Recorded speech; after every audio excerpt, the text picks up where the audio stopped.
Alrighty, so I was hoping that by today there would be a little resolution insofar as Iran, but we're trying to vet things coming out of Iran right now, whether or not they are valid or whether or not they are the standard bullshit world deep fake everything nonsense. Right now we know that Israel is continuing to hit Lebanon because for some reason Israel is allowed to bomb indiscriminately neighboring countries, but Iran isn't. I wish that we had some sort of idiot to English dictionary so that we could figure out why one country is allowed to just randomly bomb other countries. I'm not saying that Israel doesn't have a right to defend itself. If you've been on my show before, you know that I adamantly believe every country has the right to defend themselves. But this whole thing is disheartening to me because America doesn't have the disposable income to be spending $2 billion a day bombing Iran. And we can't even feed our people. And I know this sounds really weird, but as we've evolved as people, we've created worse and worse governments, in my opinion. Monarchies required the kings to make sure there was enough food around because without food, the workers couldn't work the land. They died. Serfs were like what Negan said. People are the foundation of what we're building here. They're a currency, money on the table. The United States can't even feed 16% of the children in the country. And now, should it be the role and responsibility of the nation to feed the children? That's a conversation that we can have, certainly. But I don't think it's fair that children suffer in poverty and hunger because they were born to shitty parents. Speaking of shitty parents, my little hometown has something very perplexing going on. Like all schools do, there is some bullying going on in the school. So you have the bully right now in the school district, and you have the victim. And the victim decided to post on Facebook everything that's been going on. Well, the victim has gone to, hey, knock it off. The victim went to the middle school administration, went to the high school administration. When they were in middle school, they went to the middle school. When they got to high school, they went to the high school administration. They've been to the superintendent. Well, it turns out that the bully goes to the principal's, oh, that should be a P, goes to the principal's, goes to the superintendent, and the mom is on the school board. The mom of the bully is on the school board, so the superintendent and the principals can't really do anything. Well, last night the victim posted it on Facebook, and the mom happens to be the administrator of the town Facebook page. How the fuck do we have a situation where a mother is wielding all this power, stopping administrators from protecting a kid from a bully, and then controls the Facebook? But what's even better is, why does the mom think that hiding it is going to solve any of the problems? Because now the kid has gotten to the point where you've pissed him off. So now the victim of this bully is getting news support. Like, you would think that corrupt people would want to keep things at least seemingly not a cesspool so that they don't end up in the limelight. Like, I get it. Israel wants to get rid of the people around them. But don't you think that Israel should be working, a little bit better about how they're solving the problem? More than 120,000 people, including thousands of children, are staying in 580 collective shelters, many of which are overcrowded and lack sanitation and supplies. Because of Israel's bombing of Lebanon, there has been potentially 750,000 people displaced. How can we even begin to live in a world where Israel is allowed to kill 70,000 Palestinians in Gaza, wound or kill 50,000 children, bomb Lebanon to a point where 750,000 people are displaced, almost all 1.05 remaining million Palestinians in Gaza have been displaced. They have no homes left. What is the point of the United Nations then? If the UN can't step in and control Israel, can't step in and end the Yemeni civil war, can't step in and stop the United States and Israel from bombing Iran, can't stop Pakistan and Iran from going to war, can't get Russia out of Ukraine. You said they have the money and they have Epstein list. I wish to God some government worker with the unredacted Epstein list would do the right thing, do the moral whistleblower thing, and just release all the unredacted files to the news. And then with the caveat that the news has the obligation to redact the names of the victims. Like, I'm sorry, but I blame the Republican senators who didn't vote to convict Donald Trump after January 6th. Because if he had been convicted, he was already not the president by the time they got around to his trial in the Senate. But if they had just voted to convict him, he wouldn't have been eligible to be president again. And we wouldn't be in this mess. And it would force the Republican Party to come up with a better candidate. And to be honest, Vivek Ramsaway, he's not a great candidate. He has some good ideas. Nikki Haley, not a good candidate, has some good ideas. Nancy Pelosi has no good ideas. Kennedy Jr., as we've seen, Kennedy Jr. would be a really great lead for the Food and Drug Administration. I think one thing we've seen is that if you have the US over here and you have the European Union over here, and this product is allowed to be sold in the US, but it is not allowed to be imported into Europe, and it either is banned outright or it needs a different formula, then this is just me thinking out loud. Maybe the US needs to say, if the producer of this product is willing to accept European control where they say this isn't healthy, you need to change it, well then maybe the US should say we're going to adopt the more restrictive. If Europe is more restrictive on their products than we are, we're going to force our companies to sell the exact same product in America.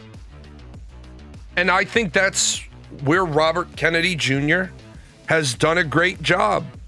He's identified dyes, and let's be honest, we've got an awful lot of things in our food, additives, preservatives, that haven't been exhaustively tested. They've been tested enough to prove at cursory glance they're not dangerous. But then Europe obviously has some research. Let's try doing this scientific thing again and let's read it.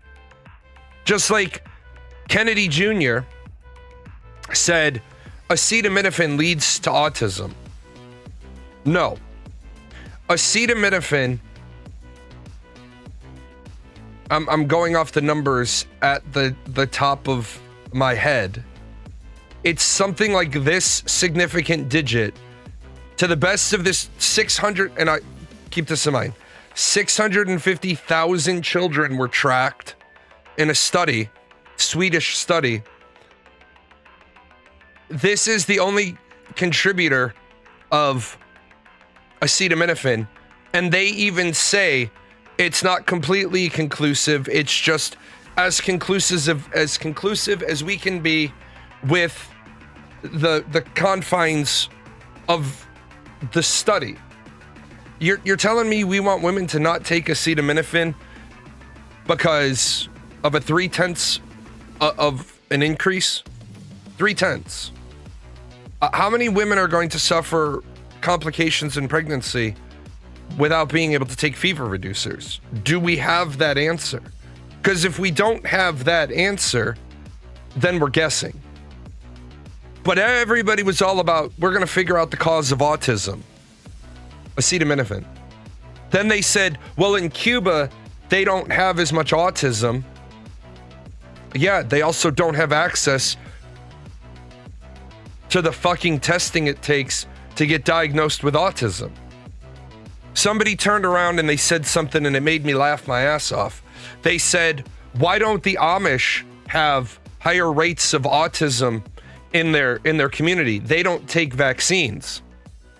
And somebody else responded with, this is a community that can raise a barn in one day, and you think there's no autism in that community?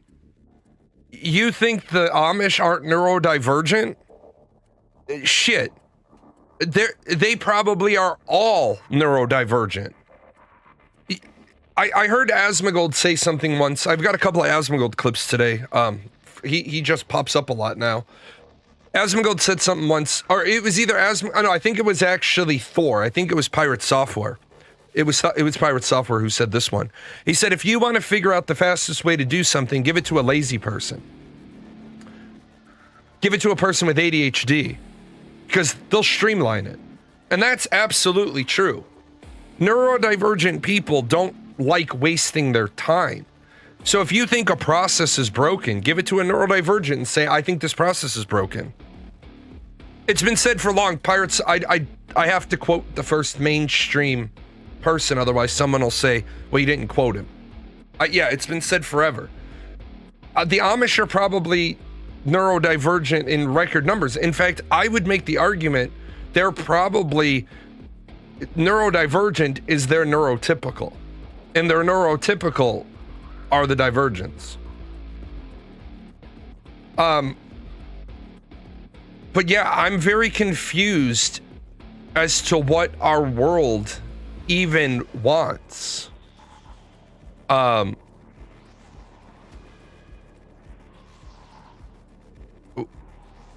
Trump said the war with Iran could end soon, claiming there is practically nothing left to target.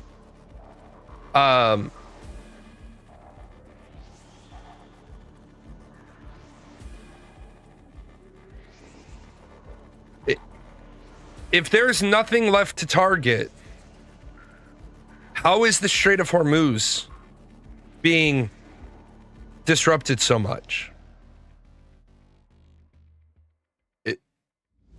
And why do Americans fall for the high price at the pump when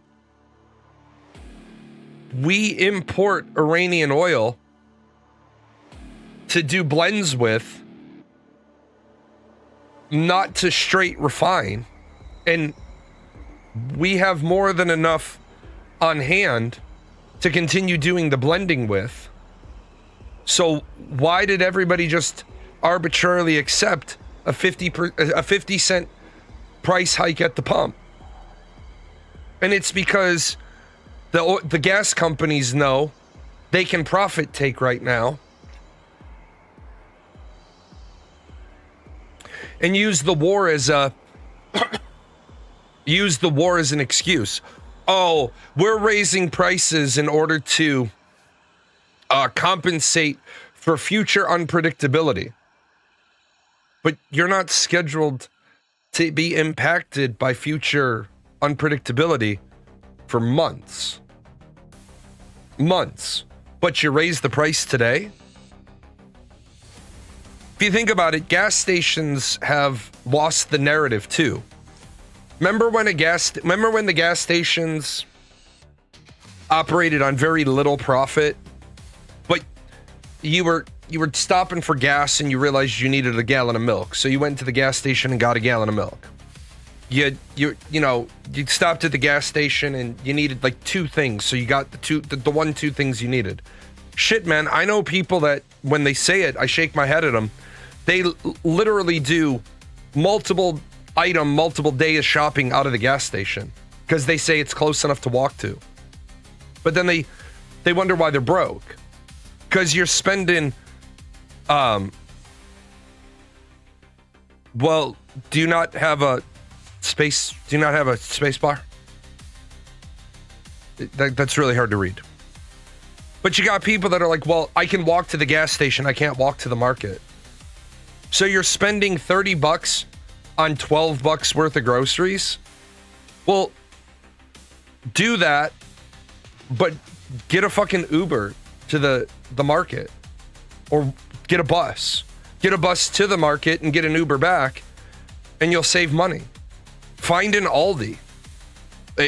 Aldis are great. If you're an American and there's an Aldi near you, I literally have heard people say, I don't shop at Aldi because I'm not poor. Okay, I shop at Aldi and I'm not poor because I don't see the need to spend $2.50 or $2.99 on a loaf of bread. Get a loaf of bread at Aldi still for like $1.29. I go in, I buy 2 loaves of bread, 2 gallons of milk. I buy bits and pieces. I buy a bunch of cereal. I buy a bunch of chips. I stock up on that shit because it's like the box of Doritos, the little mini bags is like $19 at Walmart. It's like $11.99 at Aldi. But people will say shit like, I don't shop there because I'm not poor. That's some just dumb, ignorant shit that people are on about. Like you think it's a mark against you to, yeah, I'm rich because I shop there. Gas is already expensive. You're right. Gas is already expensive. And a lot of it has to do with taxes on gas. There's a federal tax on gas. There's a state tax on gas. And then like California showed how fucking genius their people are. First of all, electric vehicles aren't clean energy because a lot of people don't want to accept the fact that there is X amount of pollution back here when you mine for lithium, for cobalt, right? And these machines do a lot of polluting. So when that stuff there's a number there, well, when you get around to building your EV, right? All of this pollution gets tagged against the vehicle because that pollution only existed to make the batteries for the electric vehicles. Now, what's funny to me is that there's electric vehicle plants that have coal power plants built on site because the building to make the lithium batteries, the factory can't hook into the main grid because the main grid says we don't have enough power to support you. So we have coal burning power plants powering electric vehicle battery production facilities, but people driving EVs are saying, I don't pollute. Okay, well then you get home and you charge your EV. Well, unless you're on solar or wind power for your house, you're charging your electric vehicle from a coal burning power plant. No, or you could be nuclear as well, or you could be hydro. But unless you're on green power, you're polluting. And yet we have people that don't want to see all the touch points because the facts interfere with their narrative. We are running elections right now. One of the candidates showed what gas here could be sold for, remove the tax on it, cut it almost in half. And he let people thank the price for a day, and he paid the difference. And he let people tank for that price? Oh, and he paid the difference. Pump for that price. You know, I get that I get that it takes money to run a country. I get that. And I'm gonna show somebody had a problem with foreclosures or repossessions on vehicles. And this is where people don't get it. This is why our society is doomed. My car was repossessed and sold for $23,412 at auction. Sell fossils to third world, take profits and convert to clean energy. Doesn't work that way. This right here is, and you're new to the show, but this right here is an example of you spent 1 second thinking about the problem and you put 99% of your effort thinking about the solution. We can't convert to all clean energy. Number one, we can't run military aircraft on clean power. We can't run military hardware on clean power. It doesn't work. We can't run combat equipment on biodiesel because biodiesel has a flaw in it and that it can clog fuel filters. I was the flight commander of the vehicle management flight, and the bane of my fucking existence was biodiesel. And then when I was the POL flight commander, the bane of my fucking existence was biodiesel. Biodiesel is a dumb fucking idea. It's a great intellectual exercise, but it's a dumb fucking idea. The other problem with converting to clean energy is that what do you do with North Dakota, South Dakota, Idaho, Minnesota, Illinois, Indiana, Michigan, upstate New York? There's no reliable clean energy to convert to, because I have a friend who has a fairly large solar setup on his farm. I agree that we should convert as much as possible, but we can't run military on it. We can't run aircraft on it. You don't really want to run trucks on electric. I do agree with going as much green as we can. For example, I don't think a big box store should be allowed to be built in America that doesn't have solar panels on the roof. You want to build another Walmart or Target or Costco or Publix or whatever, you're going to build a big ass box building, you got to put your own solar on the roof. You have to put as much solar on the roof as you can, so that during the bright sunny days, you're contributing power to the grid. And on the overcast days, you're just getting back, like, you're not going to sell it to the grid, you're going to get credit. You're going to get energy credits. The military base by me has put in a massive solar field. I'm waiting for the panels to go on it. That would be great. In the places that we can put solar, we should put solar. Absolutely. we should be putting on every big box store. We should have car dealerships. Car dealerships have a big giant ass building. So put solar on it. And not just enough solar to run the building, put solar on it so that every day you're putting power into the grid. I think another thing people fail to realize is we overproduce energy because we lose in transmission. I think that's one thing Elon Musk, I'm not a big fan of Elon Musk. I think he started to foot stomp this to people, but he didn't do a good job of relaying it. We have this big top number. We generate this many trillions of kilowatt hours, and we're only using this. So why is energy so expensive? Well, we're only using this because we're using 100% of what we can get. Your power plant is 50 miles away. They produce 1,000 kilowatt hours of power. Your town doesn't get 1,000. Your town gets about 700. You lose anywhere between 5 and 30% over transmission lines, depending on how old they are. Solar production is weather dependent. That is true. Hydro is seasonal dependent. Wind turbines are seasonal dependent. And this is true. I'm a big fan of geothermal for heating. I lived in one house with a geothermal system. I thought it was great. Being able to just press a button and turn on the blower and get 68 degree air pushing through my house. That was great. Yeah, micro productions to reduce transmission loss is a great idea. Yeah. And then 5 to 30%. Energy loss during transmission. Okay.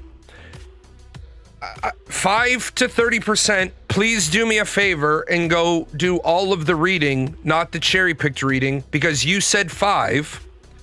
And before you even said 5, I had said 5 to 30%, depending on where the power is produced, the age of the transmission lines. You can have anywhere between 5 and 30% lost. Why do you think in the last 20 years, a big push on the energy companies has been to swap out transmission lines? Because with all the regulation going on them, they say that loss is our profit. If we can curb the loss, but what I don't like about the power companies is they said, if we can curb the loss, that's our profit. But we're going to curb the loss by charging the consumers and saying this is mandatory infrastructure upgrade. Well, mandatory according to who? Because if the federal government came in and said your transmission lines are too old, replace them, then that sounds like a you cost. But again, and I know some people aren't going to like me when I say this, I don't think state-run capitalism is a bad thing. Europe has a lot of this. Europe isn't... People got to stop calling Europe socialist democracies. Europe is social democracy. They're a democracy heavily invested in their social programs. I don't see why the United States doesn't control all the power production. The United States should step in, buy out all the power companies, and then not have to dick around with, like, arguing about regulation. Like, look, Florida, great example. Florida loses power every time there's a hurricane. South Carolina, North Carolina. What have they started doing? Burying the power cables. They buried inside of a tube, and then they wrap that tube in concrete so that if there's flooding, the tube's in the large concrete, not in the power tube. Well, they charge the residents to do that. Doesn't that sound an awful lot like just common fucking sense? Like, let's put, where there's a lot of hurricanes, let's put the power lines in the ground. Where there's a lot of tornadoes, let's put the power lines in the ground. Sounds like good sense. We got, my town was all excited. The Boeing factory opened up. 638 jobs. We got new power panels because Boeing they have a plant there. They need more power. But then in order to get that power here, they put up these ugly ass 40-foot transmission lines. Now everyone's like, oh, well, the landscape of the town is ruined because of these power lines. Motherfucker, the landscape of the town was ruined when they put in a 40,000 square foot fucking factory. What are you talking about?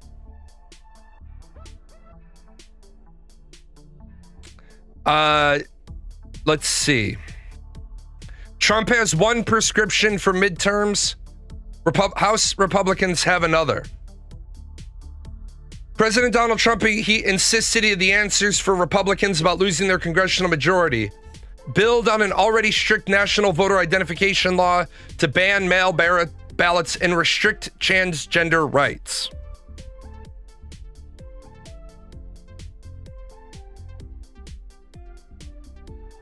I'll guarantee the midterms. He told Republicans gathered in the ballroom of his golf course, if you don't get it, big trouble. Less than 24 hours later, House Republicans leaders have highlighted their priorities. And the voting bill, which Trump rebranded from the SAVE Act to the Save America Act, wasn't high on the list. Donald Trump does not understand. Every midterm election, the opposition party almost always flips seats. Donald Trump did not make a single American's life easier. Now, something Trump said, any company getting a bailout yields a share. They do, generally. When we got involved in, we didn't take shares of the banks when we bailed out the banks, but we had collateral that ensured the banks paid back. When we bailed out the car dealership or the car manufacturers, we took a percent, the government took a percentage stake in their companies. And then we gave it back. I forgot who we did it with at the end of last year. But we took a share in, like a 10% share in a company last year.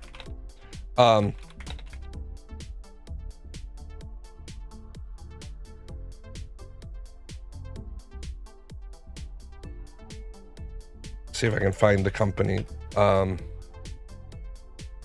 Intel. We took a 9.9% stake in Intel last year because we gave them a $10 billion bailout. So we generally do that. But the way Donald Trump doesn't understand, and I'm not, again, Donald Trump says some things that I agree with. He says some things that I will agree with when we refine it more. And then he says some shit that I'll never agree with. I agree with you. If we have to bail out your company, then you have to pay the government back in full plus some interest. But the big thing is, it doesn't matter how much we change how we do business on bailing companies out, because Donald Trump's big, beautiful bucket of bullshit raised the national debt by $2 trillion. You can't spend $6 trillion when you only bring in 4.1 trillion. This is simple household economics. We're so ass backwards in how our country runs. We spend it before we have it. And this is why the US will continue to run into debt, because we spend it before we have it. We pass. So October 1, 2025 starts fiscal year 2026. And then we collect taxes on the 15th up till the 15th of April 26. We got to get the financial years aligned, because we're spending money we don't have, and we're planning budgets for money we don't even know what we've earned yet. The same thing has happened under every president except Bill Clinton. Bill Clinton was the last president to run at a zero deficit. So if you gave me the clipboard and you said, Jalan, you have the chicken, I would run this country on a $3.690 trillion budget for 3 years. This would be it. Well, plus cost of living for those cost of living programs. So we would raise 4.1 or more trillion for 3 years in a row. And that $500 billion would pay down the national debt. Elon Musk was right. Up until October 1st of last year, 13 cents out of every dollar was going on the interest on the national debt. Not to the national debt, just to the interest. Now, because we don't have all the numbers yet, between 18 and 19 and a half cents out of every dollar goes to just pay the interest on the national debt. And yet, what do we as a country do? What does we as a society do? We yell at the mom who lives with growing credit card debt, compounding credit card debt. We yell at the single mom who can't make ends meet every month, who basically says, and when we have women that say this, they say, I have 2 credit cards. I don't touch this one. I'm going to use this one till I max it. And then I'll just have to start using the other one. Because I can't pay for food, I can't pay for clothes, I can't pay for gas, I can't pay for school. And then we chastise that single mom and we say, well, you're gonna end up leaving debt. You're gonna die with debt. And the mom says, yeah, but my kids will survive. My kids will be grown. I have a friend, she's 45.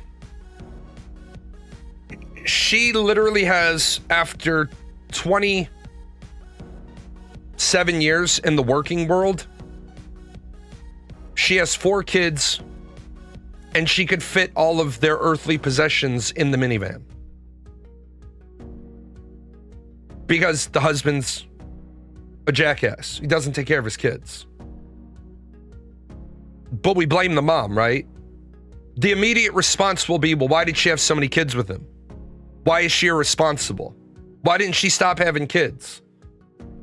Why don't we as a society of men hold men accountable to why the fuck aren't you taking care of your kids? I remember back in the day, men would confront other men that weren't taking care of their kids. Now, there's no find out. You're not ostracized for being a shitbird dad. And that only leads, because we've stopped being a village. The Western world is no longer a village. The Western world has become tribes unto themselves. You don't care about your neighbors. You care about yourself, your family, your extended family. You don't give a shit about your neighbors. That's unfortunately what's happening more and more. America's leading the charge on that. We went from front porches and block parties to backyards with privacy fences. And then we have Donald Trump telling people, we have Donald Trump telling the House Republicans how to win the midterm elections when he's making it nearly impossible for his party to win because he's he's costing Americans $1,700 more a year with his stupid tariffs. And what kills me is today there are still going to be people at some point today who private message me or who get mad and they'll say, you're not giving Donald Trump enough credit. The tariffs are saving America. And I'll say, okay, prove that to me. Justify that to me. And they'll say something like, well, if you can't see it, I don't have time to teach you. And I'm like, no, I don't need you to teach me economics. I'm certified to teach economics. I'm not looking for you to teach me. I'm looking for you to prove your point. Foreign companies don't pay tariffs. The importer pays the tariff. But the consumer ultimately pays the tariff. Because Walmart imports a banana. You put a 10% tariff on the banana. Walmart will put an 8% on the cost of the banana and make more on the banana than they were before the tariffs. And Walmart gets to say, well, we didn't charge 10%. We only marked up by 8 because we have to survive too. And the reason why people don't get it and they don't understand it is because people make TikToks like this. My car was repossessed and sold for $23,000. CarMax is now selling the car for $27,900. Car dealership markups are predatory. How? How? Because this is what they paid for it. This is what they're going to sell it for. Right? So 27,998 minus 23,412. So they're going to make $4,586. Right?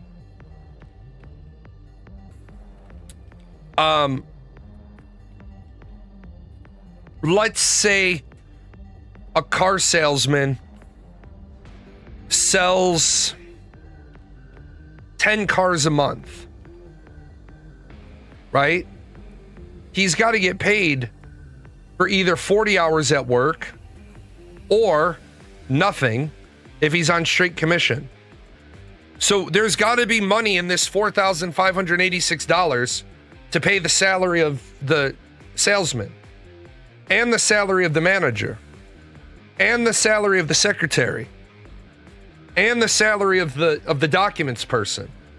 So this car has the price tag of 4 people. Well,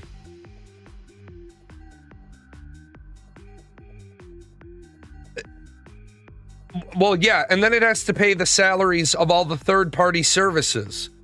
The bit that it has to kick up to corporate, the bit that it has to pay,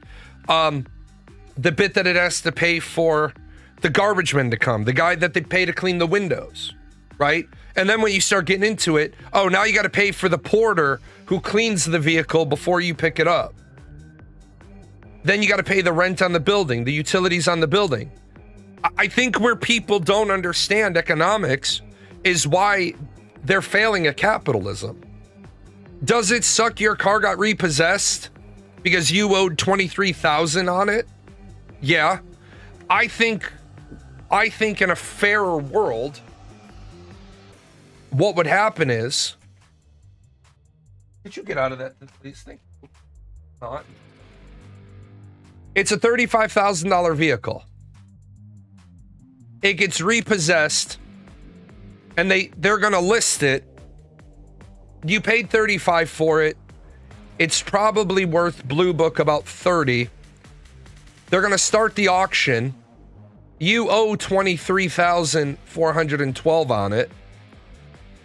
Anything above that, because remember, it's a $35,000 list price vehicle. There's $30,000 about in value in it, according to the Blue Book. This is what you owe on the loan. Say it sells for $25,500 at auction.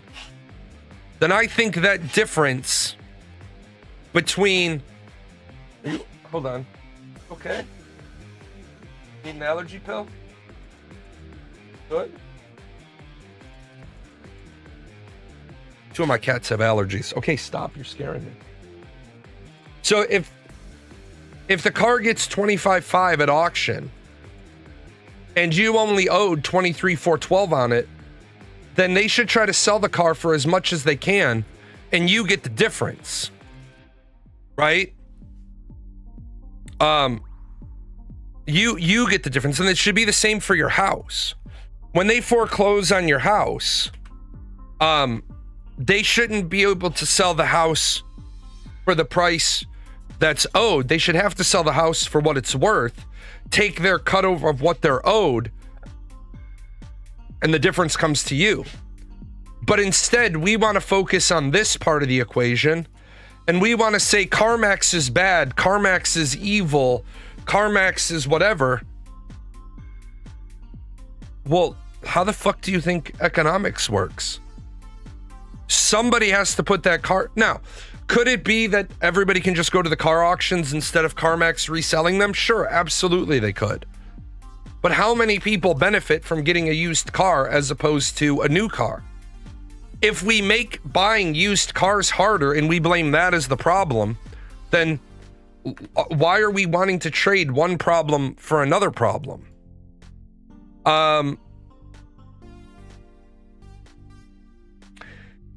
There's an anti-American movement called Elbows Up that's been taking root over the past couple of years that's gone mainstream. That is true. Canada is tired of us being shitty southern neighbors.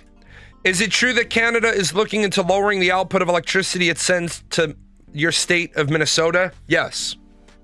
Canada is under no obligation past the quarters of promised sold energy to continue giving power. It is one of the things that Canada can negotiate with and say, well, since you're fucking our economy, we're going to, after our contracted term, we're going to charge you a new rate on the power. The reason why that's dangerous for Canada is because Canada is a major domestic economic partner with the United States. But we can lose all of Canadian business and take a 3 to 5% hit. If Canada loses all the American business, they take closer to a 30% hit.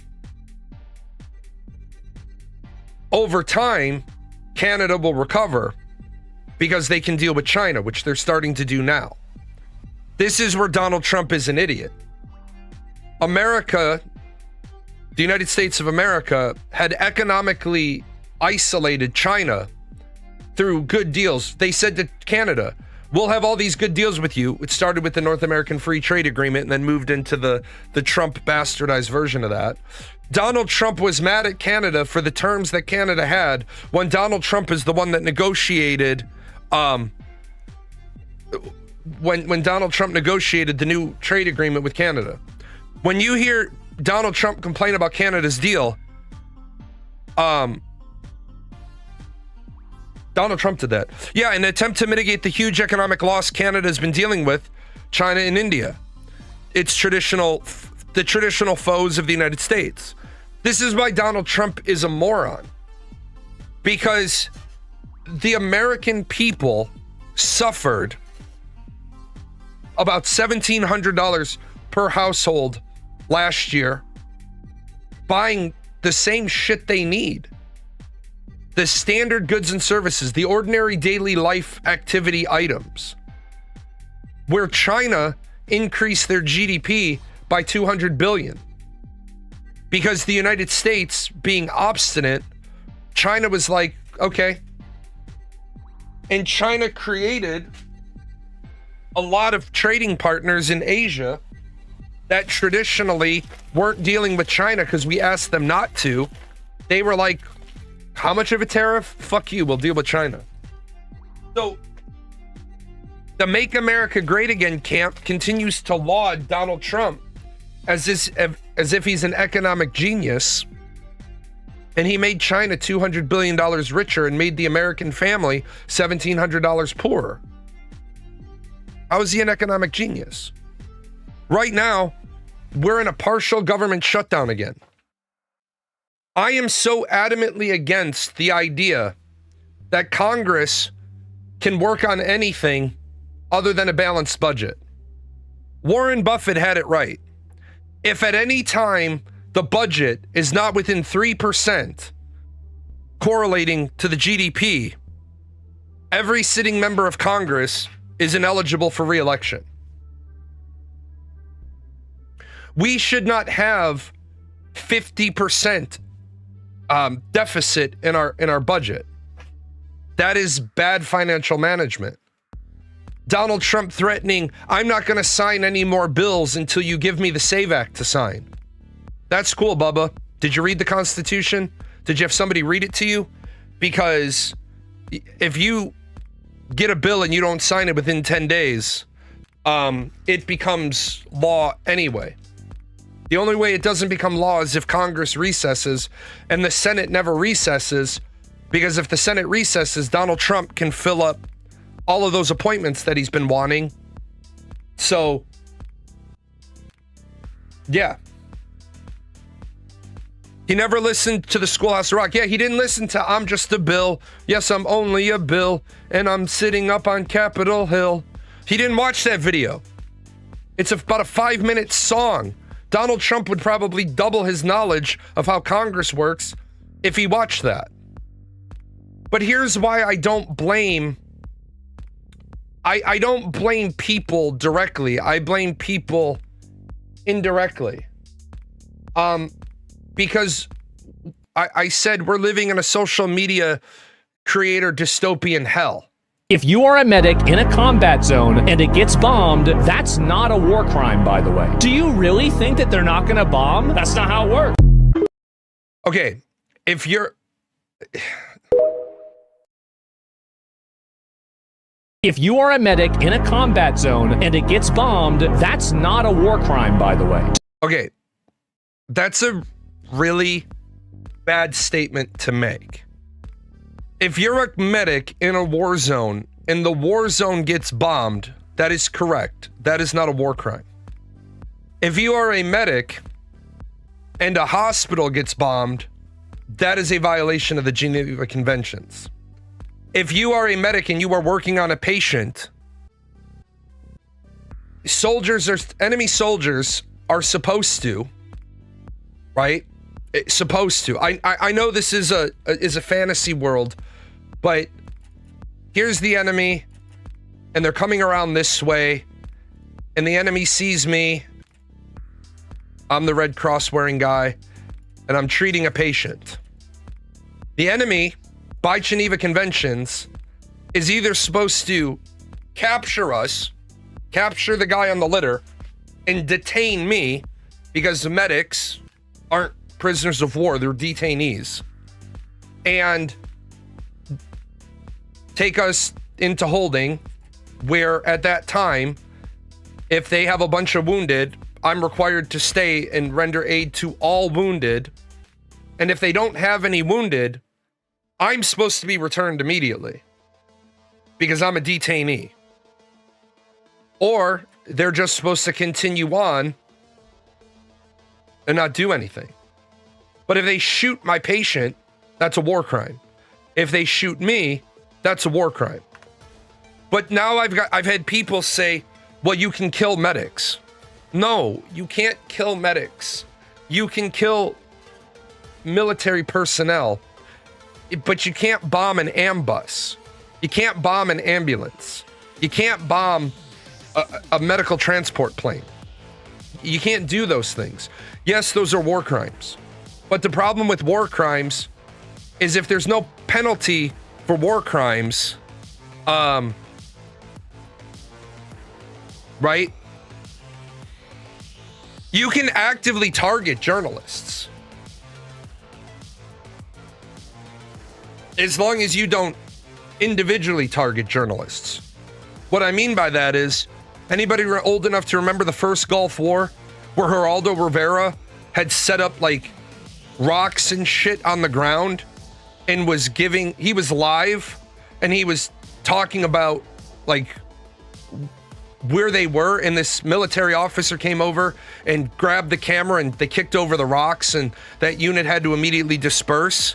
Like, what the fuck are you doing? Like, if Geraldo had gotten bombed then, be like, dude, you literally just told them where the fuck you are. They're gonna bomb that. But you can't go out of your way to grab a journalist out of a crowd and execute them. That you can't do, because you can't grab and execute any civilian. But who is gonna tell the US what they did was wrong and have them actually care? Well, it wasn't the US that did that one. Yeah, no laws apply to the United States because the truth is,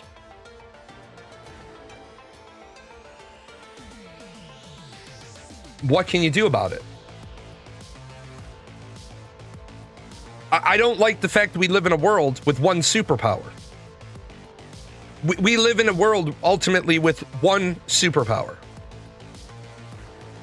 We stole the leader of another nation, which violates UN law, which violates the UN Charter. They can't even do anything because we'll just veto any vote out of the Security Council. We went into Iran, We have bombed the shit out of Iran. But as everybody has talked about on the show, a bombing campaign with no ground force, with no boots on the ground, isn't fundamental change. What it is it's just punishment. Without the boots on the ground component, you don't have change. You need boots on the ground. Yeah, absolute power corrupts absolutely. I am disgusted by the fact that the on-running joke is, now we're going to show the world why we don't have free healthcare.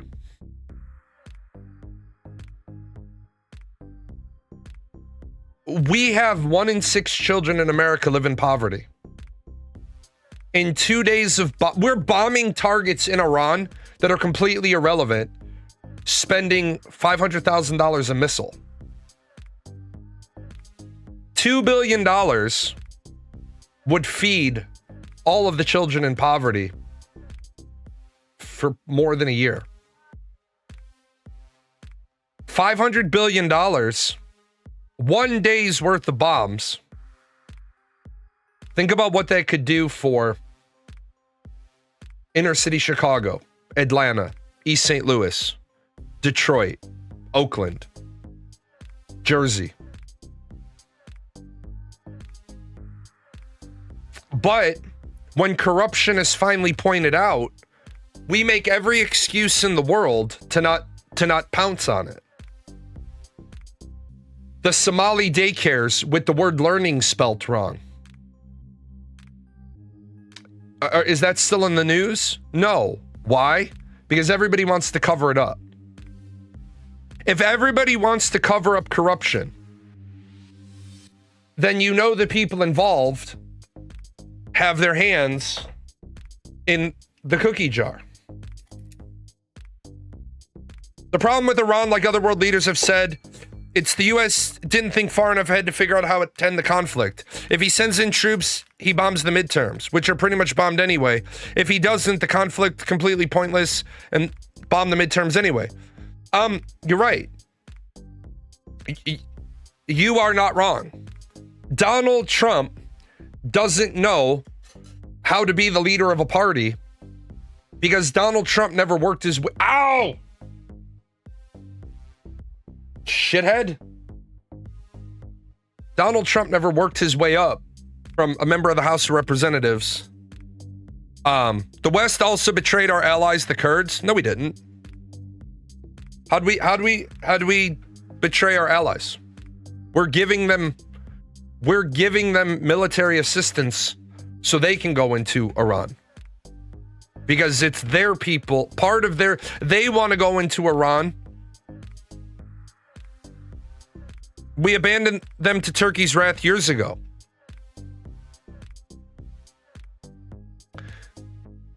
You keep saying abandoned. If you want to make the argument, then make the actual argument.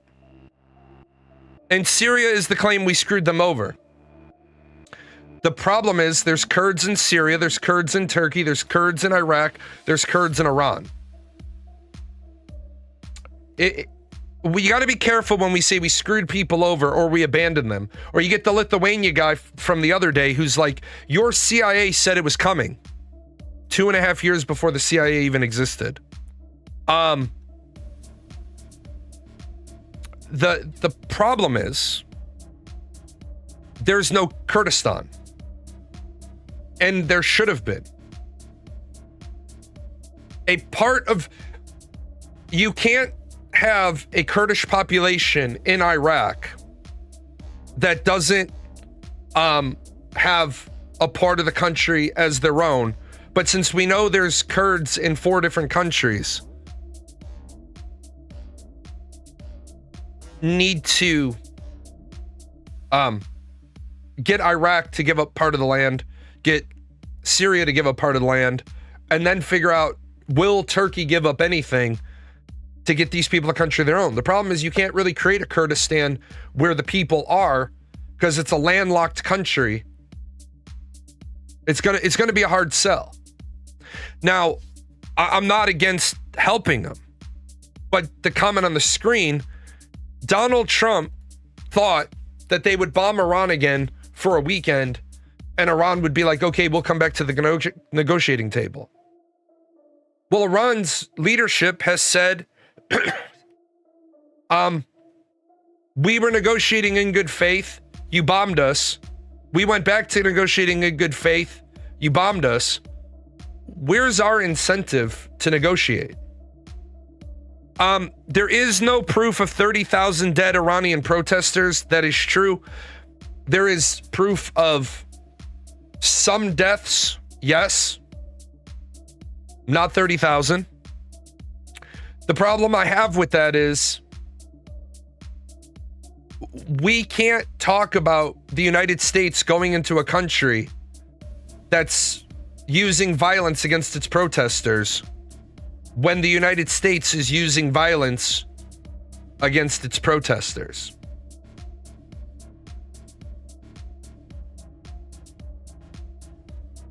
I think the play is to arm the Iranian people who mass protested, let their civil war proceed. The Iranians need to change their government. You're right. Yeah, and that, I'm gonna put this one up this way so I don't skip ahead of the other one. But this is one that I think people struggle with. It's their law. Their law says unlawful protests can be met with lethal force. This is the unpopular argument, but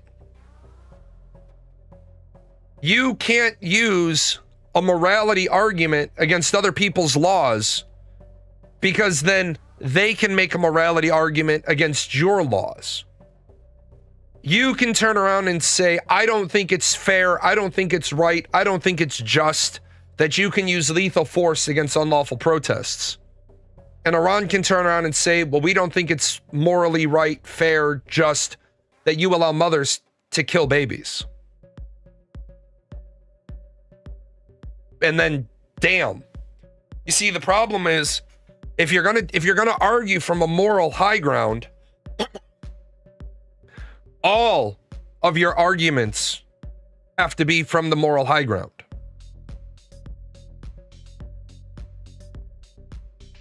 We are a non-theocratic nation.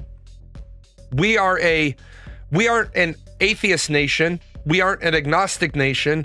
We are just a nation that has separated church and state. When you separate church and state, you have a really hard time making a morality argument. You can make an ethics argument, a logic argument, a universally accepted values argument. But the more you go, you have to think to yourself, well, we're talking values now, and values come from morals. Values come from morality. Values come from religion.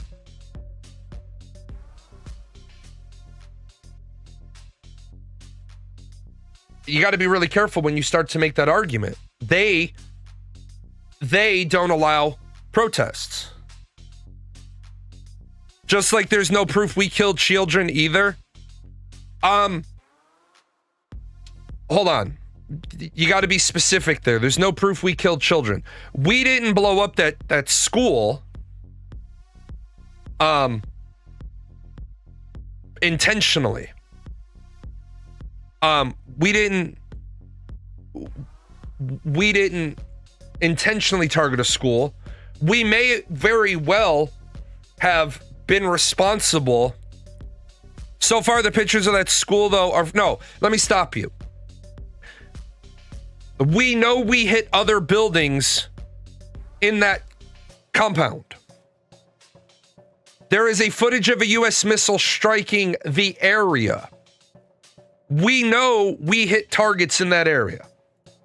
So I don't have the exact geographical layout, but we know that nestled inside of a bunch of the Islamic Republican Guard Corps complex that there was a girls' school. True. We know this is true. This is a fact. We also know that all these buildings were valid military targets. Okay? So we know this is what we know. It was the government report showing that we struck the area. No, it's a Iranian cell phone camera that shows something being struck there with another building on fire. And let's not make a bunch of bullshit. We don't need to make up bullshit. We know that girls' school was surrounded by valid military targets. We don't need to lie about that. We don't need to quibble about it. We don't need to argue about it, because Israel, the United States, and Iran have all said the same thing. And if all three of them are saying the same thing, then what the fuck is everybody else arguing about?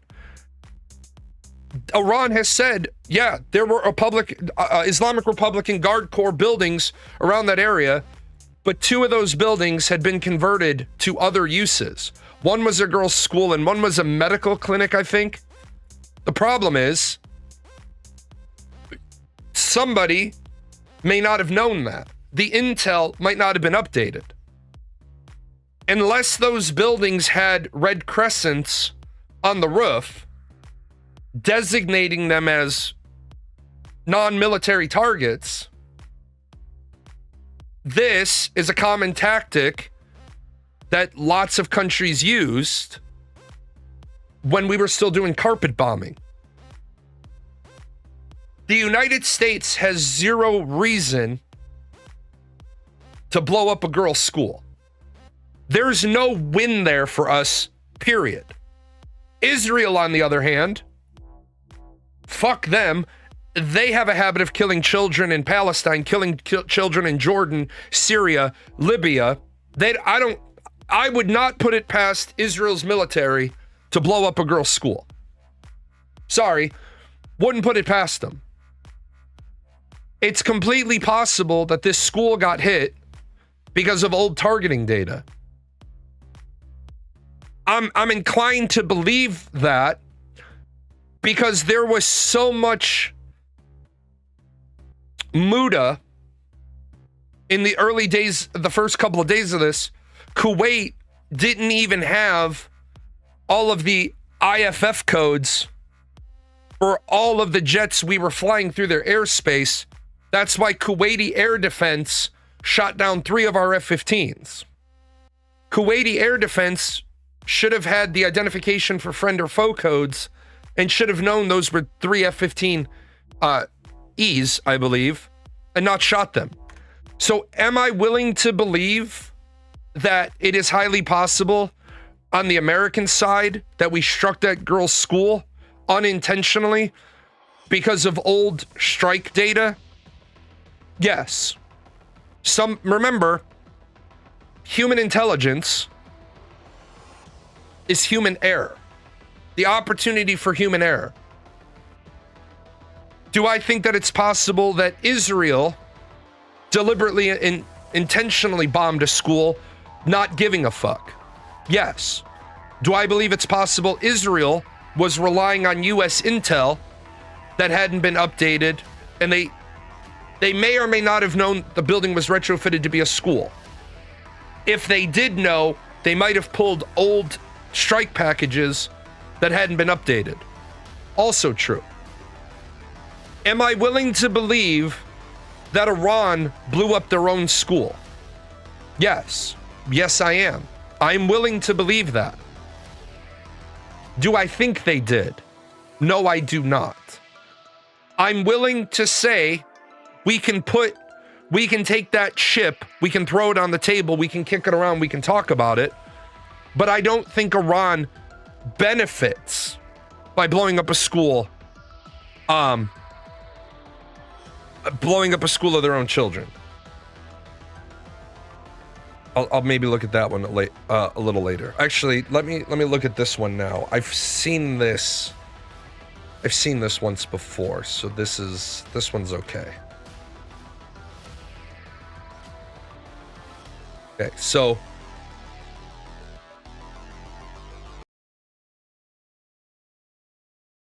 I think that the rules of engagement played a massive role in me losing my arms and legs. So my first deployment in 2007, 2008, I was under President Bush. My rules of engagement were to engage with and destroy the enemy, which is my job as infantryman. We were able to root out the bad guys, take away their ability to operate, because we could work at all hours of the day. Our slogan was, "We own the night." So we were allowed to patrol at nighttime. We kept the enemy on their heels. We were able to take them out when we saw them doing things. My second deployment, I was under President Obama, but still with President Bush's policies in place. And my third deployment was under President Obama and his policies that his administration put in place. The rules of engagement had shifted, and we were only to fire when fired upon. I was not allowed to go out at nighttime. I mean, we had what they call a raid camera, and we could see people up to like a click away, and we would watch them dig and put stuff in the ground. And we could have taken them out with snipers, we could have dropped mortars, we could have went out on a patrol, but because of rules of engagement, we were not allowed to.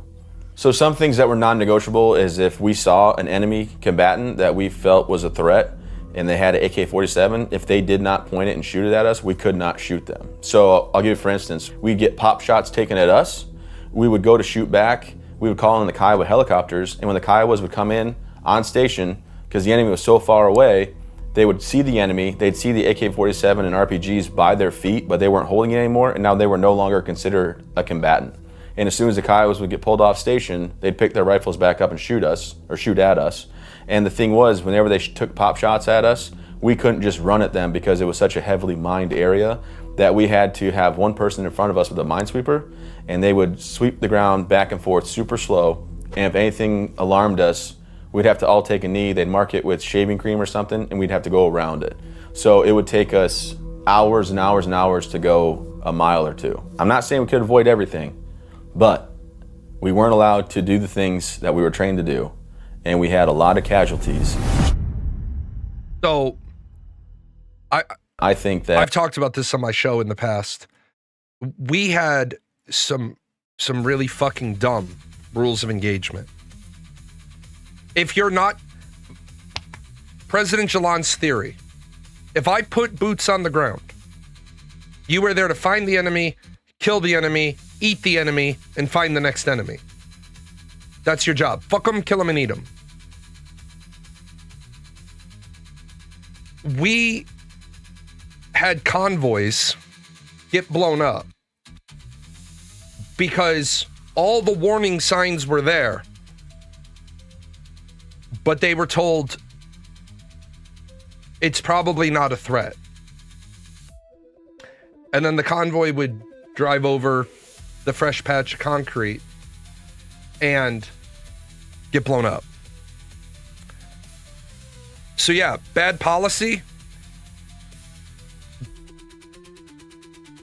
Bad policy is bad policy. The problem is always what it was to begin with. We shouldn't act like the world police. We need to focus on the problems at home, of which there are many. The economy sucks. Job market is and has been ass since COVID. We trail behind every other first world country in healthcare and education. You're right. There's nothing I can say about that except my column is the yellow column. I wrote the yellow column. You want to talk about education? I want to make sure 18-year-olds can read, write, and do math and be ready to be adults at 18. Student loans should cap at 15% total interest, not if you borrow $100,000 to go to college, which I think is too much. But if you borrow $100,000 to go to college, you should not pay back $350,000 over the course of your life because of how compound interest works. First of all, college loans need to be capped at $20,000 a year, and that has to be all inclusive. If universities don't want to make college affordable, then we got to stop. Well, first of all, we need to roll that back one. We need to stop telling kids in order to be successful, they have to go to college. We got to stop telling kids in order to be successful, they need to go to college, because more of the people that I know that didn't go to college became tradesmen, went to trade school. The engineers, the electricians, the plumbers, the masons that I know, they make more money than the kids who went to college and got a bullshit college degree and then never did anything with the college degree. A lot of my buddies in high school, we got out at 2 o'clock. School day was over at 2. They were in the afternoon union hall class. So a lot of my friends, if they could, they got 8th hour dropped. So they had like 8th hour study hall with permission to leave so they could go over to the union hall and start their classes. And they were in class from 3:30-ish to like 9. That's when the night school academic class was. So you had kids going to school from 7 in the morning till 2 in the afternoon, going over the union hall, being in class from 3 till 7. These kids went to the union hall.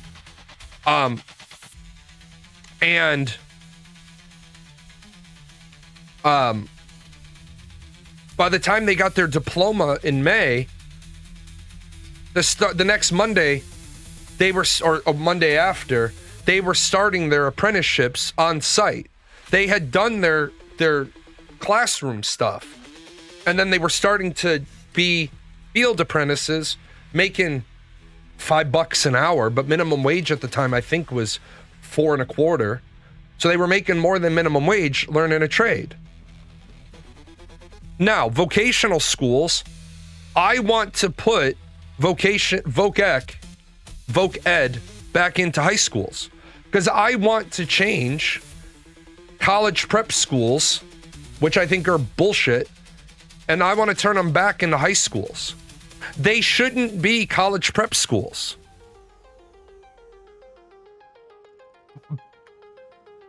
The local high school, we have 99% of our kids go to college. No, you don't. Because you have 30 to 40 kids out of every graduating class go to the military, which represents more than 1%. There's a little caveat on their 99% note. 99% of our graduates go to college, comma, unless they've chosen military service. Well, why the fuck can't you just be honest about the numbers? Why can't you say 97% of our graduates go to college or the military? America needs to fix the 13th Amendment. What's wrong with the 13th Amendment?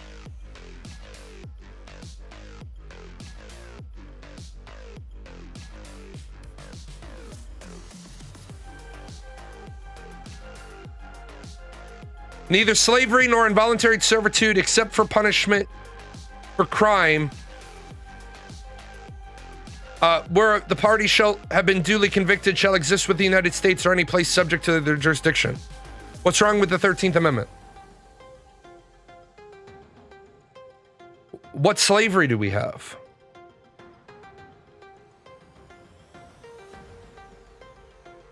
You're gonna have to help me here because I'm not aware of any legal slavery. Legalized slavery for incarcerated people is messed up. You do understand that there's no more legalized slavery, right? They get paid. When they work, they get paid. They don't get paid much, but they work, they get paid. They get job training. They learn skills. They're in jail. My question for you is, what do you want to do with them then?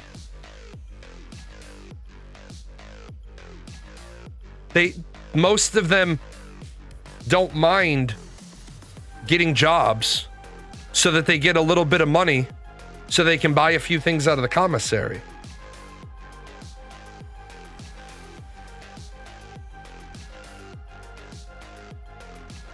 Speaking intel, now that most radar tracking capability is down, how do they stop Iranian missiles? Well, first of all, who told you that most of the radar tracking is down? In the Middle East, there's multiple airborne radar tracking capability. There's the tracking capability of the two carrier strike groups. And just because one dome was destroyed doesn't mean, yeah, it impacts. Yeah, it's a big deal. But we have secondary and tertiary systems. First of all, there's no problem even if Iran was at its maximum launch capability, wouldn't be a problem. Iran is launching like 10 missiles a day now because we've destroyed most of their launchers. Now, the prison industrial complex is a scam. This, I agree with you on. This, I agree, because when you have third parties managing prisons,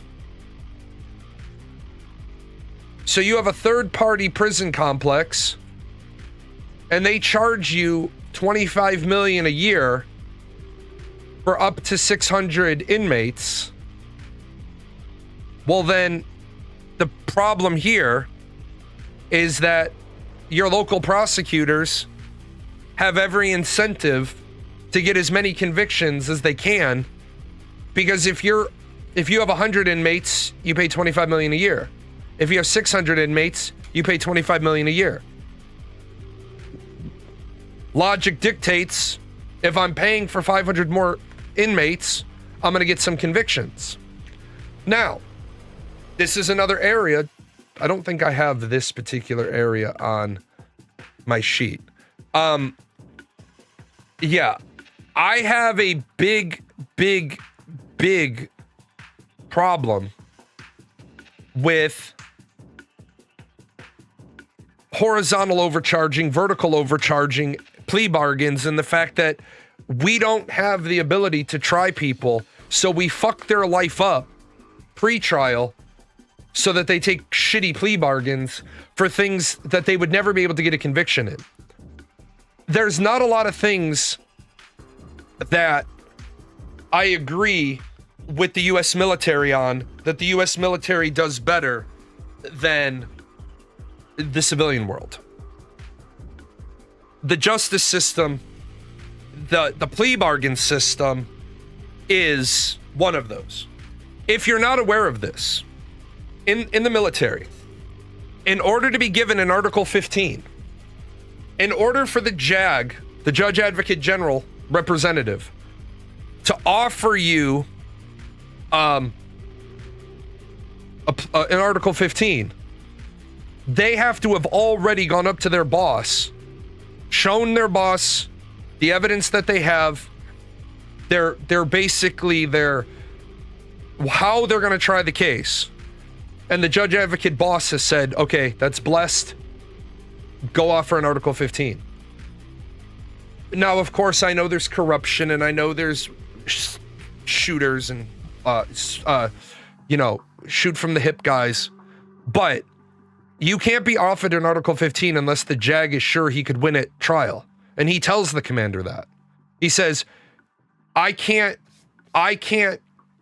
authorize you to give an Article 15. Now, I'm going to stop you on something because I see you saying treat them like normal people. Let me jump in on the conversation.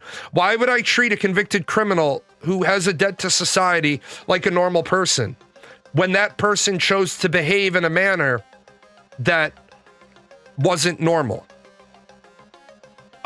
What you have is you're not doing a good job differentiating between pre-trial, I can't make bail, to post-conviction.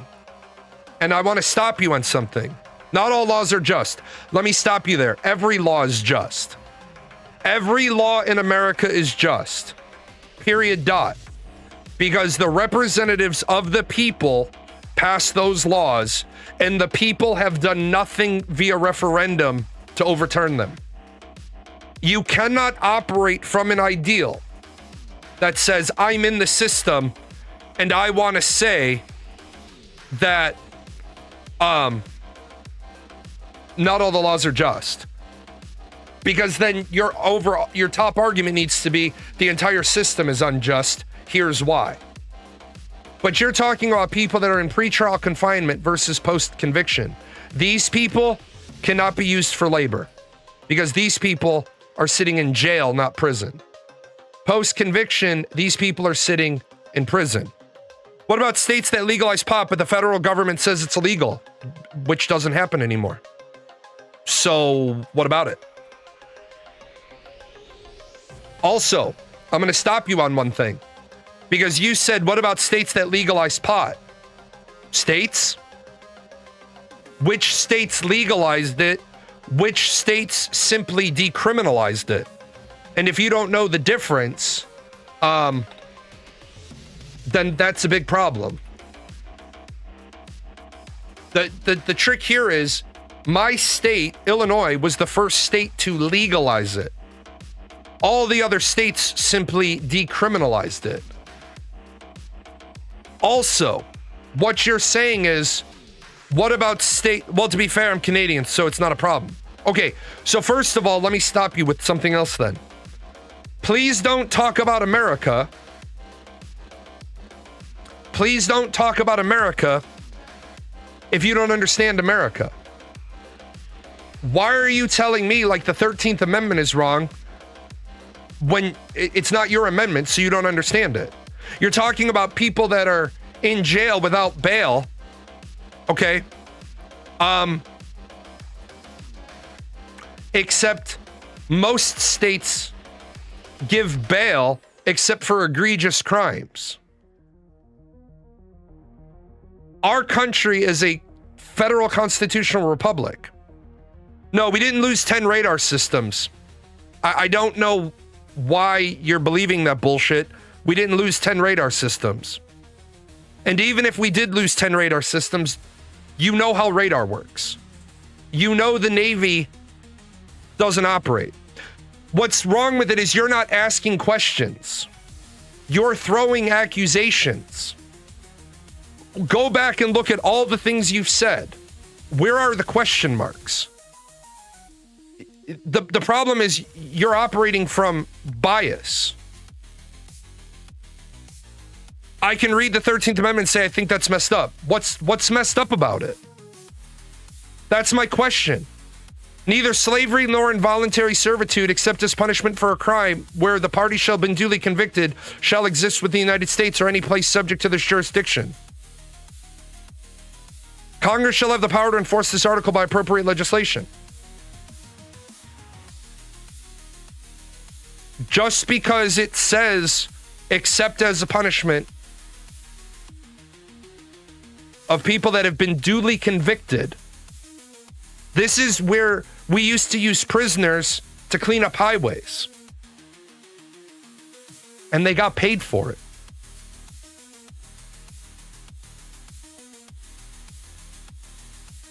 So you don't, as a Canadian, you don't understand. Like, you're like, I think a problem with the 13th Amendment. The problem is the perverse incentive. The 13th Amendment makes prisoners state property. This creates a financial reason to arrest more people for cheap labor, turning justice into a for-profit industry. This is why states like Colorado, Utah, and why is my brain not picking that up?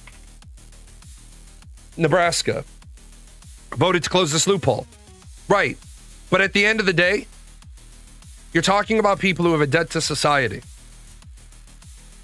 You're talking about people who have a debt to society. So, if they want to work, in some states, if they want to work, they can go work. If they don't want to work, they sit in their cell.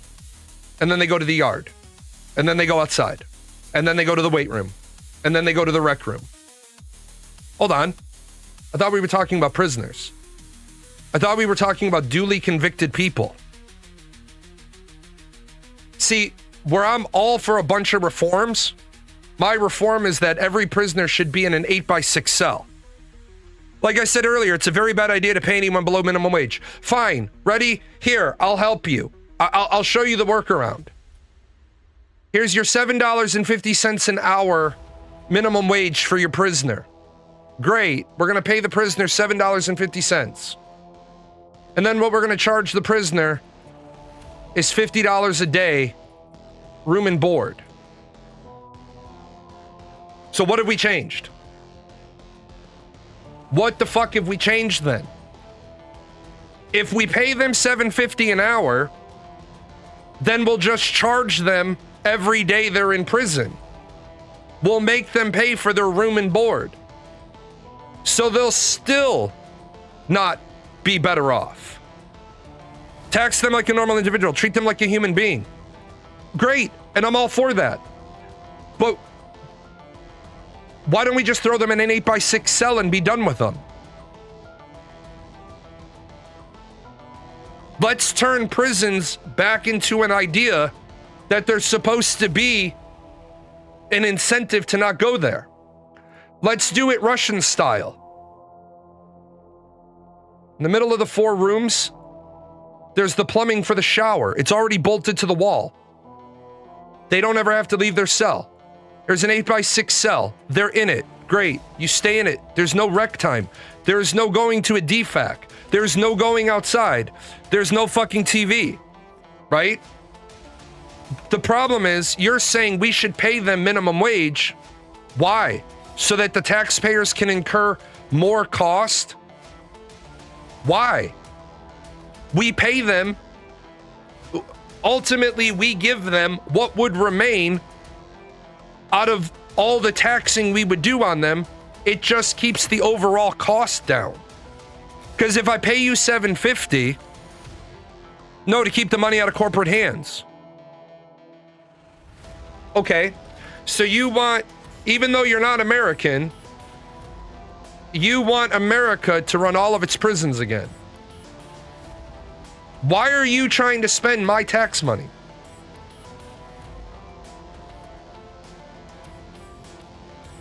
That sounds like you want to not even have them be able to pay for the room and board while incarcerated. Now, if they have a sick day, they simply can't work.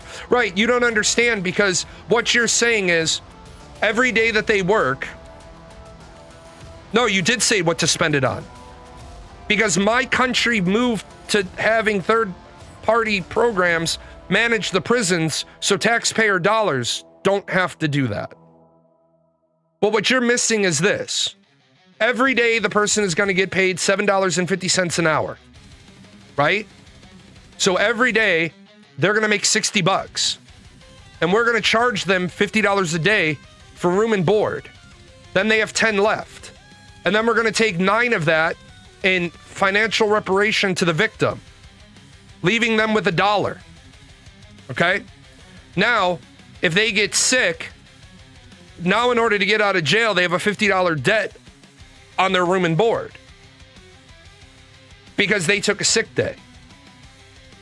Then it becomes debtor's prison. All of this has a cost associated with it. Instead, what we do is they make about 45 cents an hour because that's what they would get. Lobbying was the biggest reason for prison privatization. Everything is lobbied. So no, you're not wrong. Everything is lobbied. But instead, you want the prisoner to be left with this at the end of the day. Where the prisoner is currently left with this at the end of the day. So why do you want to make it worse for the prisoner? Why do you want to make it worse for the people with your idea by a very large magnitude? Because what we do is we know how much they would clear after all the fees they would be charged. So they make about 45 cents an hour. And guess what? They don't have a bill when they get out of prison. And they get job skills. They learn how to be electricians and plumbers. And as long as they're not white-collar identity theft crimes, some of them learn IT skills. So they get out of, some of them get GEDs. They get out of prison. Do we have good prisons? Yeah. Do we have shitty prisons? Yeah. Private prisons aren't free. They are government contractors paid with taxpayer money. Okay, let me stop you with something. Private prisons pay the government, and then they make money. Companies, they charge the state a daily bed rate per prisoner. That is true, which is cheaper than what it would cost us daily bed rate if we ran the prison with state workers giving state pensions. In fact, many contracts have lockup quotas, forcing taxpayers to pay for empty beds if crime rates drop. The way you wrote that isn't correct. They don't have lockup quotas. What they have is, as I've already talked about, you're paying $25 million annually for 600 beds. You pay whether or not the bed is filled. So if you're only using 100 of the 600 beds, you're still paying $25 million, right? That is not the same as a quota. It becomes that because the local district attorney or state's attorney has an incentive to get 500 more convictions so that they can fill up the spots. But let me also point something out to you. They do save money in the long run, the same way a civilian personnel saves money as opposed to having a military member. But we should not be re-electing state's attorneys, district attorneys by the total number of people they send to jail. They should not be allowed to run on that number. Right?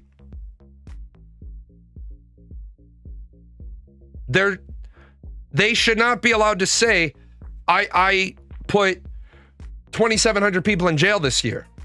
I don't want to know how many you got right. I want to know how many you got wrong. Also, we're talking about the difference between prison and jail.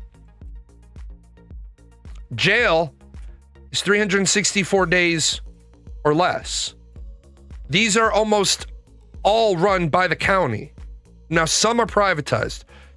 The saving on pensions is a trick. The state still pays the full bill, but instead of that money going to the workers' futures, it goes straight into the pockets of corporate CEOs. We're still paying the same tax dollars. No, we're paying... Dude, you need to stop. We're not paying the same tax dollars. We're paying less tax dollars.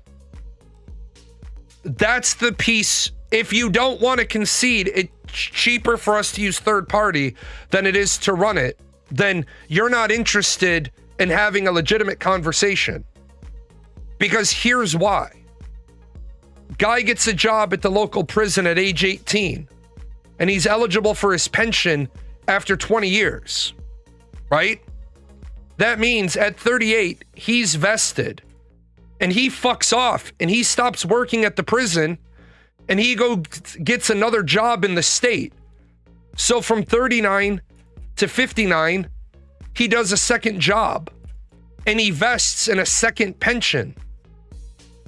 And then if he chooses to, in some states, not in all, with the federal government, not all, he goes from 59 and he has to do 8 years to bump one of these pensions. That takes him to 67. The problem is, I get what you're saying, and I'm not ignoring what you're saying, but you don't want to focus on the fact that this guy earns a pension and his replacement earns a pension. Then those guys retire at 67 and they live to 97. That's 30 years of pension that you pay for two guys for 40 years. I'm not saying there's not better ways to run the prisons, but I'm saying if you're going to turn around and say the savings on pensions is just a trick, then you're going to have a really long uphill battle, because I've done this math for state organizations. I've done this same math for the military. When the military takes one military body and converts it into a civilian, they can't. They have to take two military bodies and convert it into one civilian in order for the numbers to make sense on paper. Then why are we doing that?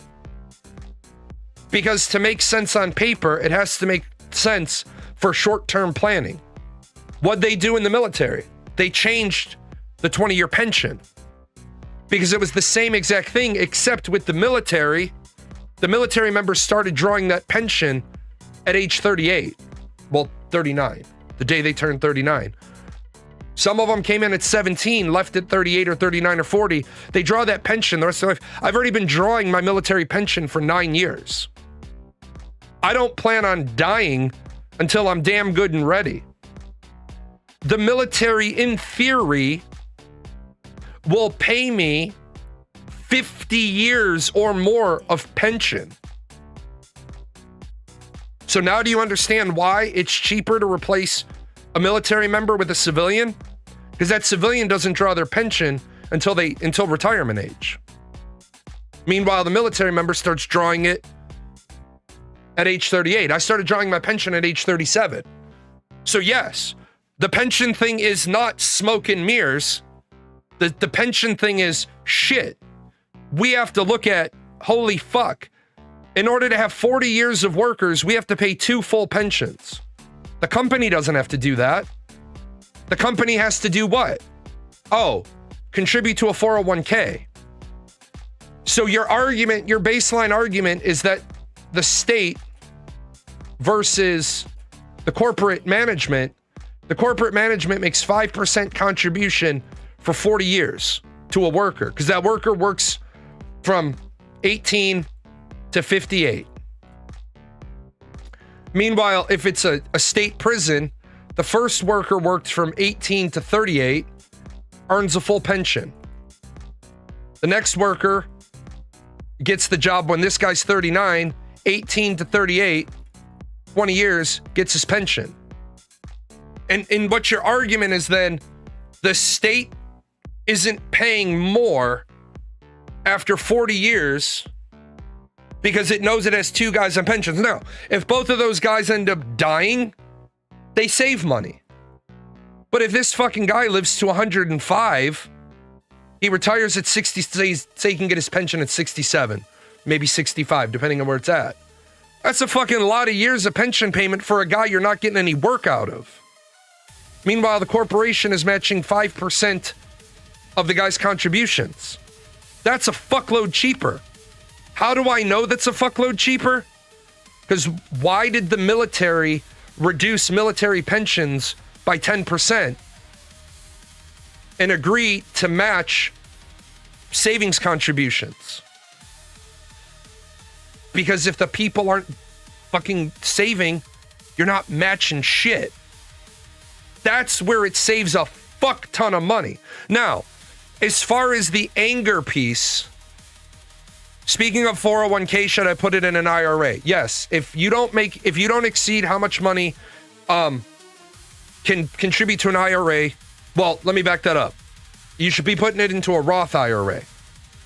Unless you're exceeding the Roth IRA contributions, you should always have a Roth IRA. The reason why is your Roth IRA is post-tax, which means you don't pay any tax on what you earn down the road. If you're making above the Roth IRA money, you should have a financial planner.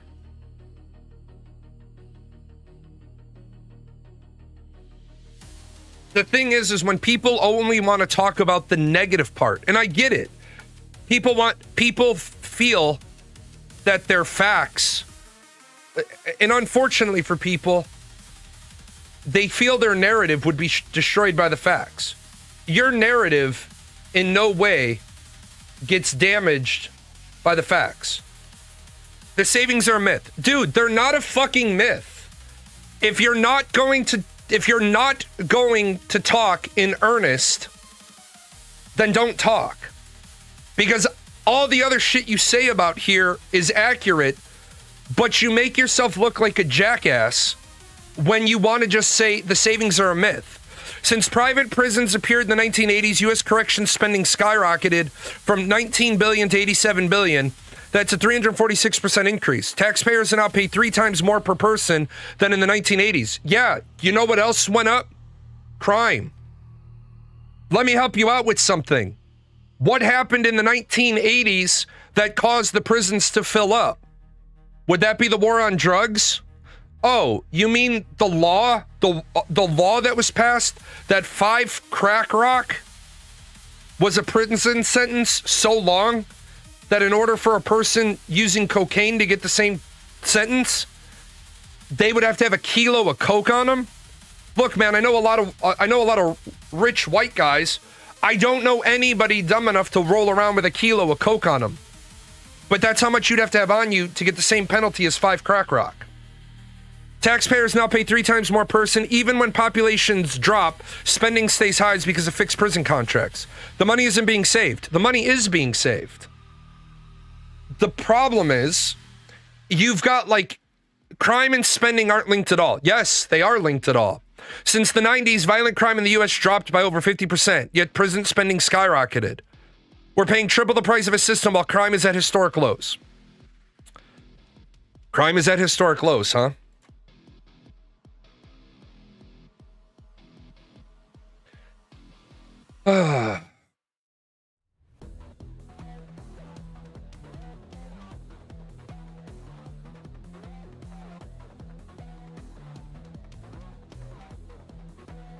I did not play your short yet. Crime has not gone down year over year. What you're doing is you're pulling one specific type of crime. Violent crime dropped.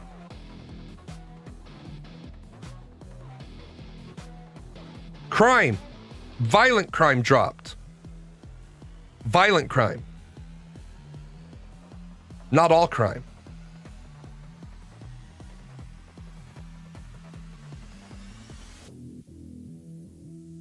Yes, violent crime dropped sharply.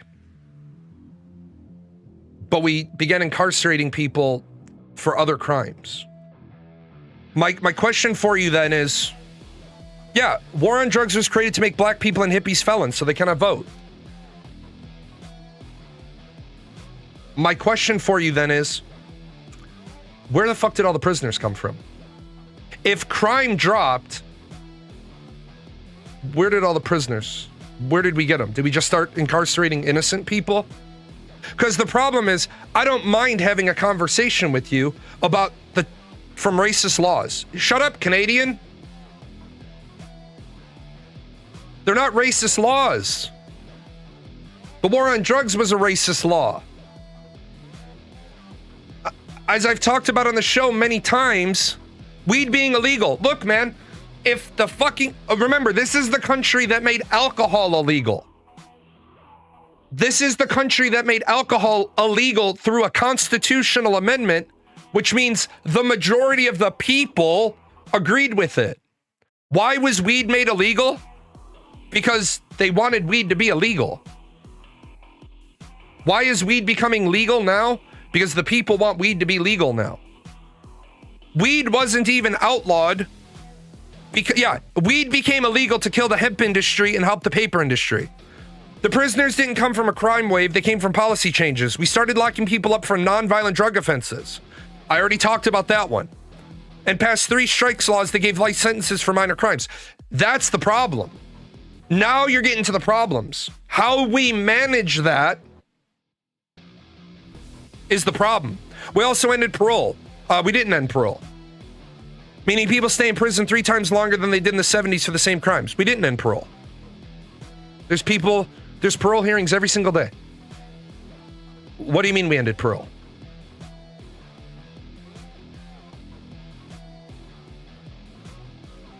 The guy that killed my daughter's mother is up for parole. So what do you mean? What do you mean we ended parole? Now,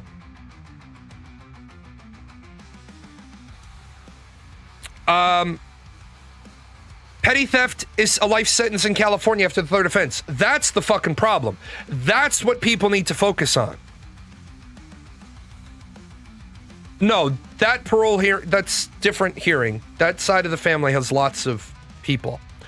You probably are remembering the last time he was up for parole because he's done all good times, so he gets 2 for 1. He gets 2 good days for every 1 day in jail. So he's due for release in 2 years.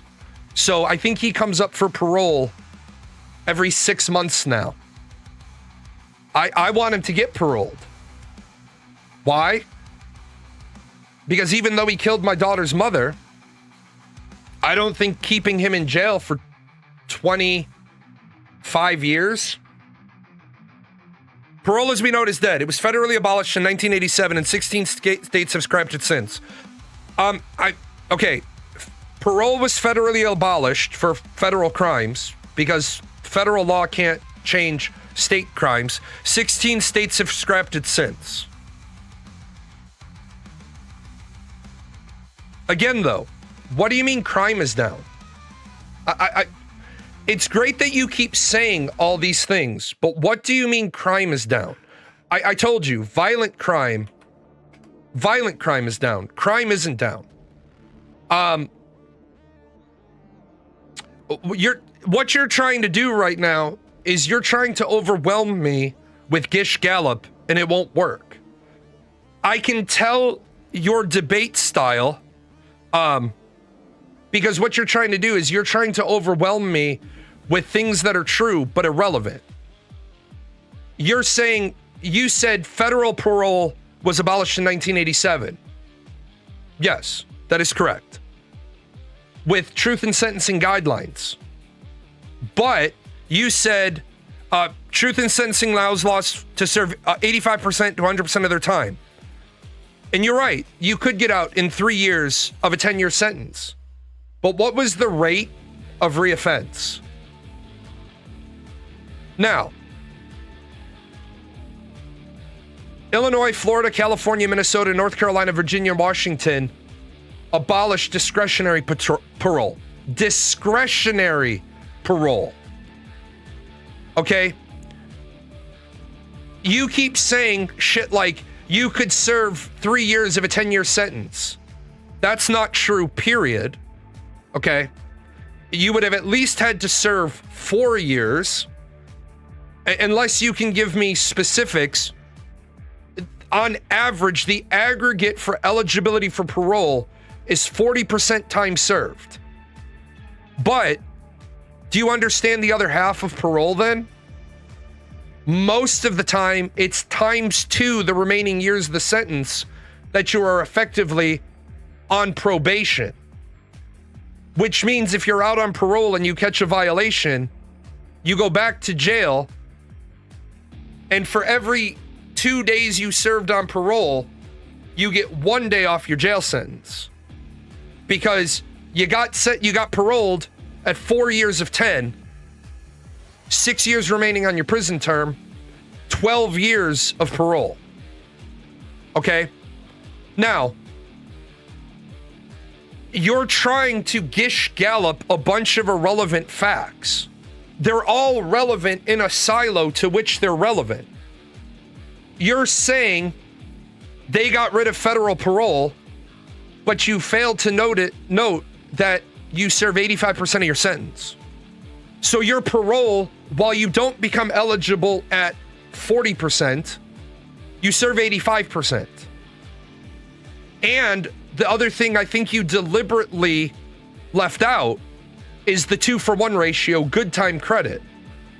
And if you take 85 and you divide it by 2, what are you going to get? 42.5?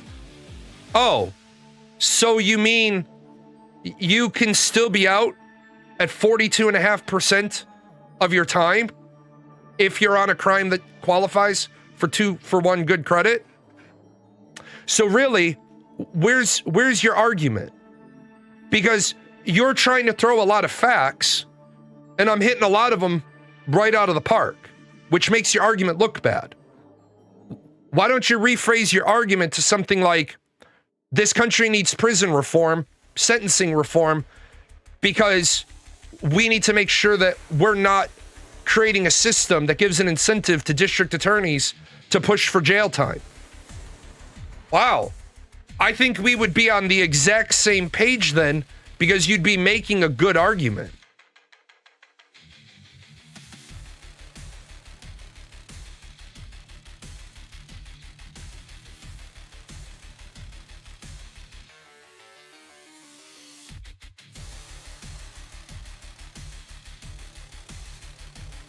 Also, somebody said it, I didn't have a chance to comment on it.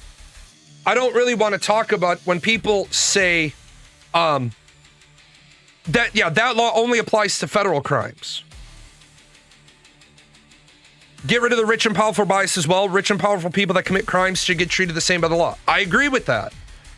If the only penalty for a crime is a fine, then only the poor are criminals. Now,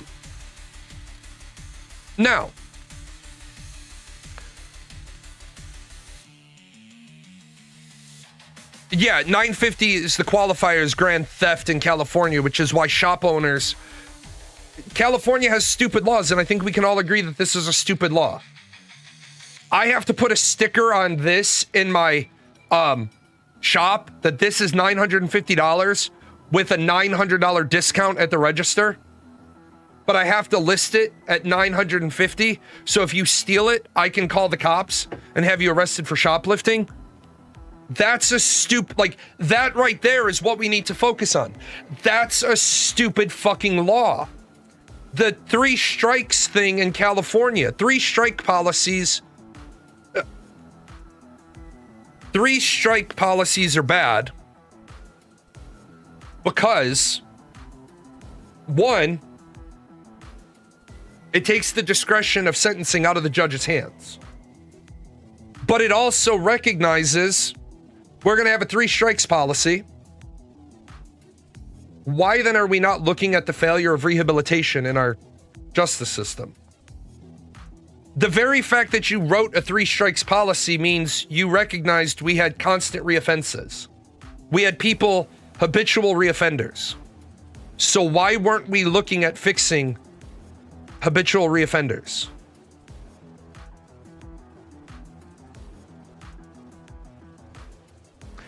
The person said, we have 19,000 murders a year in this country. I need to fact check that. I don't know if that's accurate.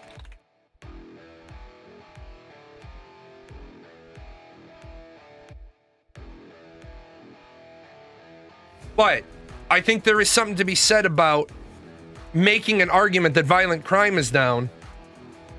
Statistically, it is. But we still have 19,000 murders. I'm looking up the stats. I think there's something wrong with saying you have a city like Chicago that has 28 shootings in a weekend and beating the chest and saying, but crime is down. In 2023, there were 22,830 murders. So in 23, we had 22,830. In 24, we had 19,500. In 25, they haven't finalized all the 2025 numbers yet, because remember, if you're charging somebody for murder and they get found not guilty, it's not a murder. So far, there's 16,000. Now, knee-jerk reaction. Well, crime is going down. Okay, so there's a problem with the prisons. Hold up. How do we get there? Also, in the early 90s, we had the same number of murders every year with 70 million fewer people. So I think a big problem comes in is, are you reading total murders every year or murders per capita? In 1991, we had 24,000 murders. 93, we had 24,000 murders. 2023, we had 22,000 murders. Also, which causes a problem with the data. No, and it doesn't hurt your point, but we need to put it into focus. If a person committed a murder, but gets charged with manslaughter, guess what the statistics now never show? That is where I agree with you. That is where we have a problem. What we have is you have 400 vacant beds in the prison, and we're paying for them. We're paying a flat rate. So I'm just going to say 25 million for 600 beds. 400 of those beds are vacant. That means all the prosecutors are being told, get some jail time on some people so that our cost per prisoner goes down so the metrics look good. This is a metric chasing. This is chasing the metrics. So this guy, you have a murder case against this guy. Where the fuck is he? You have a murder case against Deadpool, wherever the fuck he ended up. Deadpool, oh, there he is. So you got a murder case against Deadpool that you don't think you can make. You don't think you can make it. But since you got 400 beds in the state prison anyway, what you throw out there is a plea bargain for manslaughter. And he takes it. You weren't going to get the murder conviction, yet we allow charges with the least amount of evidence, and that's where the focus needs to be. That's where I agree with you. Throwing all this Gish Gallop bullshit that you don't fully understand weakens your position, because everything that I can counter makes your position weak. This is the fucking problem. We have 400 beds, so our prosecutors are driven to fill all 400 beds. They know they can offer plea bargains for shit because they know if they take it, they have a bed to put them in. And if they say, no, I'm not going to take the plea bargain, they can dismiss without any negative repercussions to their conviction rate. Because remember, their conviction rate is wins divided by trials. If they can't win it, they offer a conviction, then they're over here going to add a +1 to the number of people I went to jail in their re-election statistic. I sent 1,600 people to state prison this year. But if you had to try that case, you would get the big L. I don't think plea bargains, to the extent that they are offered in this country, I don't think those are just. I don't think those are legal. I don't think those are moral, because we're finding more and more lawyers are just like, we're getting good criminal defense attorneys that are saying, nope, no plea bargain. But we got to be careful when we start throwing numbers out. You're like, crime is down per capita. Well, yeah, we have 70 million more people.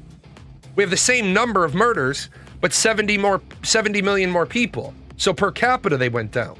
But murders didn't go down.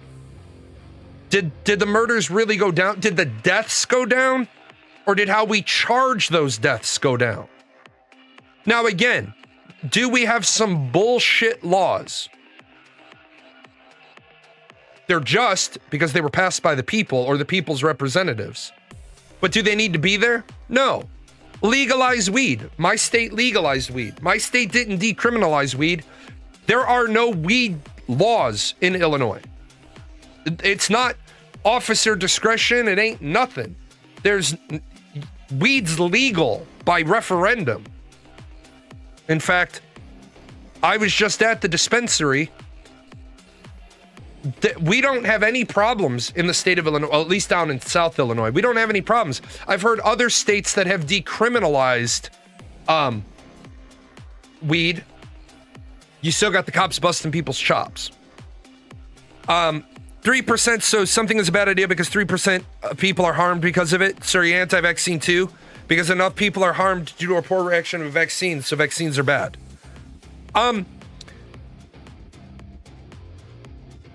I think 3-strike laws are bad only because it takes the discretion out of the judge's hand.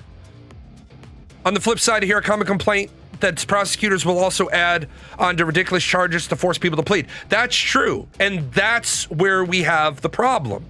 That's called horizontal overcharging.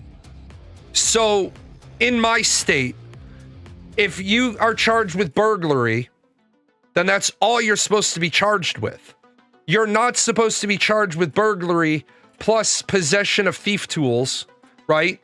Plus trespassing, because burglary in and of itself is unlawfully entering a premises and removing something of value.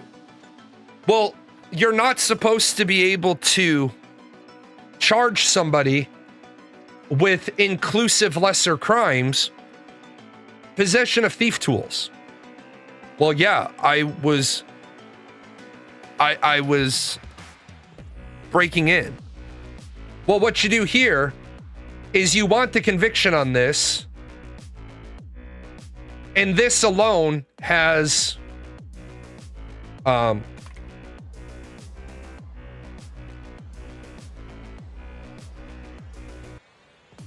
so this is a class 2 felony in my state.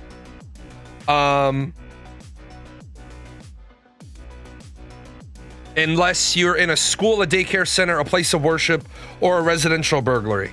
And in that case, it becomes a class 1 felony. So what they do is they say, we could charge you with a class, we'll say it's of a business. We could charge you with a class 2 felony.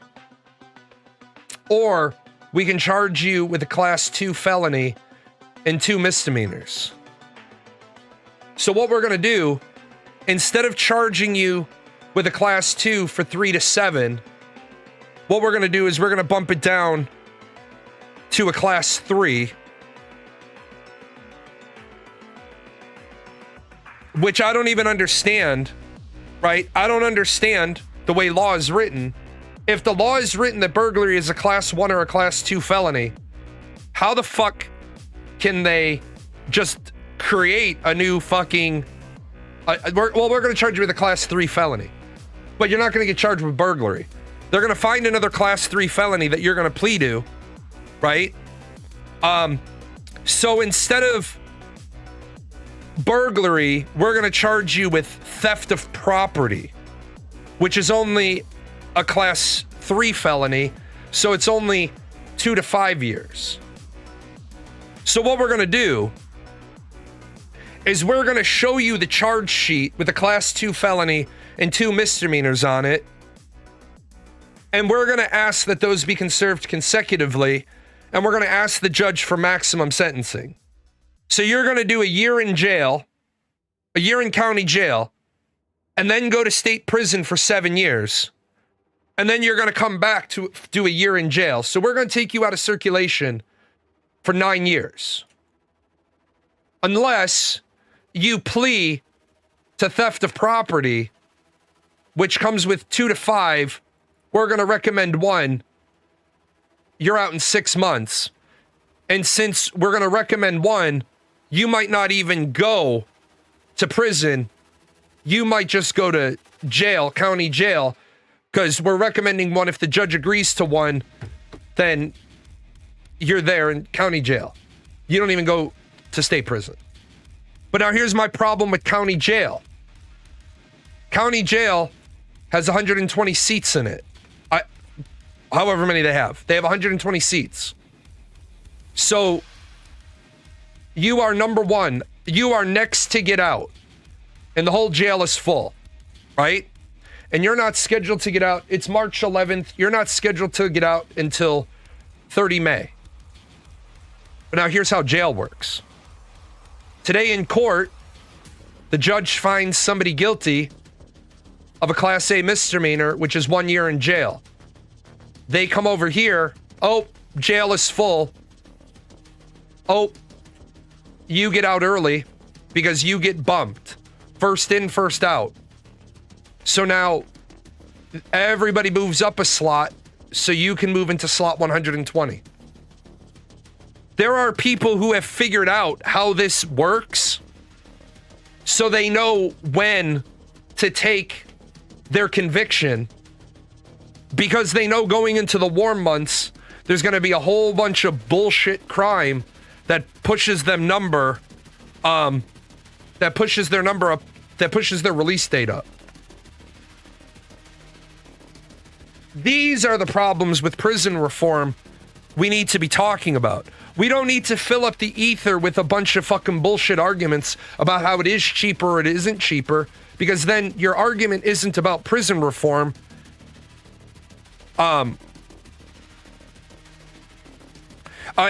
The only way around it is when they can transfer the guy to a correctional facility.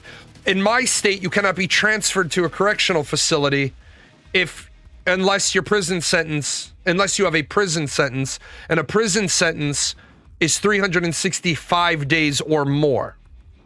And the verbiage is very specific. Jail time is to be served in jail, which is the county jail. Prison time is spent at the prison. It's also known as the correctional facility. So we have 364 days or less you stay in county jail. Now, I think Cook County has an exception to this, where Cook County has bought seats at other county jails, because Cook County Jail is always full and Will County Jail isn't. But now let's talk about that for a second. Why is it people don't want to get a DUI in Will County? Because they know they're going to jail. Will County also gives people the business. When you appear in Will County Court, you get brought in your orange jumpsuit and your fucking irons. That's how you go plead guilty, not guilty. Because they don't want that bullshit in their county. Getting a DUI in Arizona is also bad. Yeah, getting a DUI in a lot of places is bad. Not in Cook County, Illinois. You get a DUI in Cook County, Illinois, and it's your first DUI? Don't do it again. Pay $1,000 fine. Fuck off. Get this off my docket. You get a DUI that you didn't hit somebody, you didn't cause property damage? Every year the news talks about heat waves and violent crimes. That is some seasonal legality that should be front page news. It's not seasonal legality. It's human nature. When people are hot, they have short tempers. When it's hot out, when it's nice out, when it's warm out, people are out. People are out and about. When it's cold, people are in their fucking houses. When it's cold in Chicago, November, December, January, February, March, people go out of their house to go do whatever the fuck they're gonna do, and they go back inside. When it's the summer months, that's when people are out. When tempers are short, and tempers flare. And I'll tell you what, you can correlate that to the level of politeness of people at Disney World.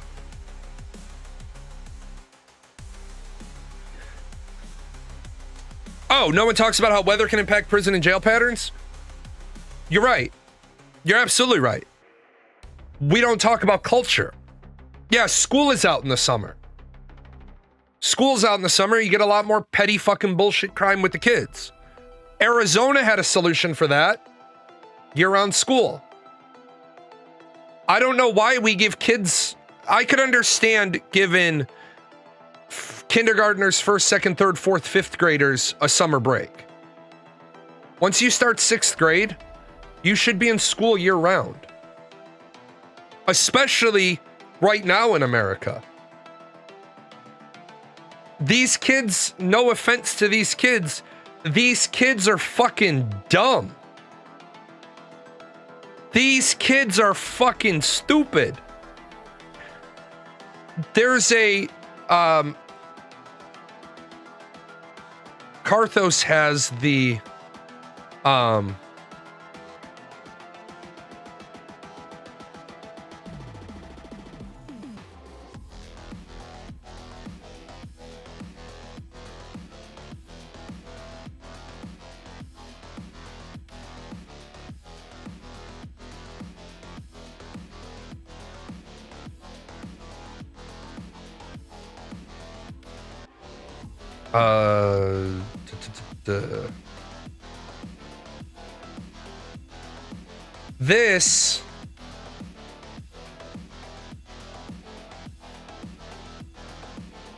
this is a really, really, really potent short video. So it's really, really, really potent stuff. If you are a medic in a combat zone and it gets bombed, that's... Something changed in 2010 and it's showing up in kids' brains. Watch this. Sad fact our generation has to face is this. Our kids are less cognitively capable than we were at their age. Dr. Jared Cooney Horvath, I'm a former teacher turned cognitive neuroscientist who focuses on human learning. And I do not receive funding, nor have I ever, from big tech. We've been standardizing and measuring cognitive development since the late 1800s. Every generation has outperformed their parents, and that's exactly what we want. We want sharper kids. And the reason for this largely has been school. Each generation spends more time in school. We use school to develop our cognition. Congratulations, you see your correlation. Until Gen Z. Gen Z is the first generation in modern history to underperform us on basically every cognitive measure we have, from basic attention to memory to literacy to numeracy to executive functioning to even general IQ, even though they go to more school than we did. So why? What happened? What happened around 2010 that decoupled schooling from cognitive development? The answer appears to be the tools we are using within schools to drive that learning. Across 80 countries, as Gene was just saying, if you look at the data, once countries adopt digital technology widely in schools, performance goes down significantly, to the point where kids who use computers about 5 hours per day in school for learning purposes will score over 2/3 of a standard deviation less than kids who rarely or never touch tech at school. And that's across 80 countries. Luckily, we have academic research stretching back to 1962 that shows the exact same story for 60 years. When tech enters education, learning goes down. So luckily, over the last about 2 decades, we've been doing a lot of work in what we call the science of learning. How do human beings learn? And we now have the clear understanding of why tech does not work for learning, and it is all biological. It's not that the tech isn't being used well enough, we haven't been trained enough, we need better programs. It's we have evolved biologically to learn from other human beings, not from screens. And screens circumvent that process. And this is exactly why we have to practice real connection in our everyday lives. Putting the screens down, putting the phones aside, and having conversations with people. Because that is how we're biologically wired to learn, to communicate, and to grow. I'd love to know your Okay, so a lot of people are going to be immediately knee-jerk against this. The problem is, if you haven't read all the theories of humans being tribal, then it's really easy for you to discount that we're tribal. Throughout our entire history, we have theory called the master, the apprentice. We have the mentor and the protege. In the best education system we have, the best mass education system for highly technical jobs is the US military. They're not the best in producing the best, but they're the best in producing highly qualified individuals from all walks of life through standardized education, not standardized testing, standardized education. I got to tech school with a master's degree. I was enlisted, I was an E3 with a master's degree. And I was in a class with engineering students, electrical engineering students, who only had high school diplomas. I was 23, they were 18. And the way the military does it is crawl, walk, run. Here's your mentor. You are the proteges. You are going to learn in a step-by-step process. And why does that work? Because they know where the mistakes are. They know where the trip points are. They know where the logical gaps are going to be. We used to get these big schematics, and we had to have colored pencils. We had to trace and color, and there would be whole sections of the machine that we would put like red lines at each side of it, and it would say, STFO, stay the fuck out.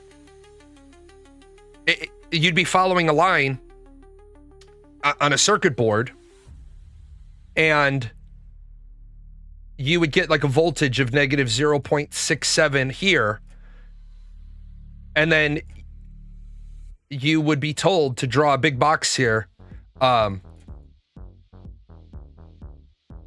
you were told to put GTFO, STFO, get the fuck out, stay the fuck out. There's all these points that you could test, and in the end, they say this is the voltage you should have here. This is the voltage you should have here. If you don't have that, you annotate it as an open at the GTFO. And that's what you wrote as your answer. The reason why they didn't want you in here is because this is where 7 levels work. 7 levels troubleshoot onto that board. They don't want you troubleshooting on that board because this whole board comes out. It's Swaptronics. 7 levels learn board level engineering. The military manages to do this. The military has started to try to move to tech learning. And they found very quickly it doesn't work. I'm not saying that the ability to go on YouTube and self-teach isn't a great thing. But we're talking about that works for people that have already been taught how to learn. College doesn't make you smart. College makes you educated. College, if it did its job right, teaches you to educate yourself. By the time you're in senior year of college, the professor isn't doing a whole lot to teach you. The professor is adding onto the book. It's like you're taking a class on, on war. So you're reading Karl von Clausewitz on war. As a senior in college, I don't need the professor to tell me to read page 49. I need the professor to tell me in a compact way why page 49 is going to be more relevant than I think it is. That's funny correlation. The more advanced we become technologically, the dumber we become cognitively. The problem is we aren't going to stop advancing, so where does that lead? What it leads is we need to get the iPads and the ThinkPads and the Chromebooks out of kindergarten, 1st, 2nd, 3rd, 4th, 5th, 6th, 7th, 8th grade. We need to get the technology. They need to become familiar with computers. They need to have a class on using tech.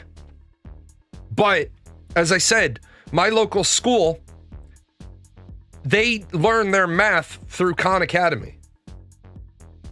So I said, well, then why the hell don't we fire all the teachers and just have TAs in the classrooms that know enough math? Or what you do is you have 4 classrooms at the end of the hallway and you have a TA in each classroom.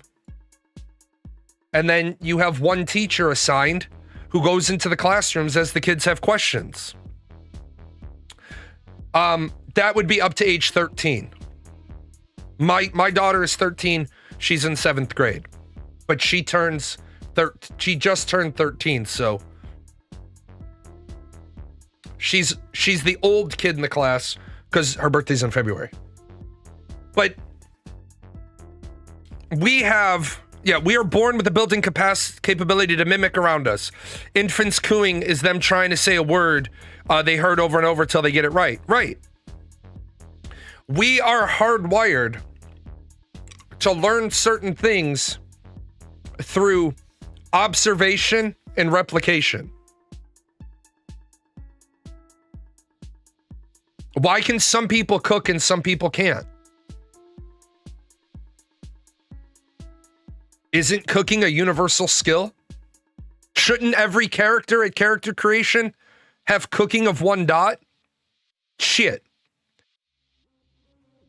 None of the women I have ever lived with can cook for shit. My wife can make tacos, beef tips and rice,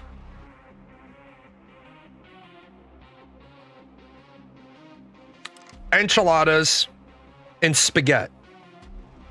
That's about it. Information dies without application or practice. Yes. Absolutely. Languages die without application or practice. We're a country, we're like one of the only civilized nations whose population is monolingual. I mean, the average American doesn't even speak their native language properly. 54% of Americans read at the 6th grade level or less. How the hell do they have a certificate that says they completed 12 grades of education? All of these problems flow through that the path of least resistance is the path of least resistance. If you set the bar here, kids are going to end up here. If you set the bar here, kids are going to end up there. If we want to make America great again, we need to have kids in school full time. We need to raise the fucking standards again. When I went to school, a 93 was an A. A 92 was a B+. My friends in the public school, an 88 was an A. Their B went down to, I want to say 78 was the lowest B. 70 was the lowest C. 65 was a D. 64 and below was an F. Our grading scale, 93 was an 8, 92 to an 85 was a B, 85 was a C. Somewhere along the realm of 75 was a D+, 70 was a D-, and a 69 and below is an F. Is there any reason, like, people talk about the advantages of the rich? This was a private school. This was a public school.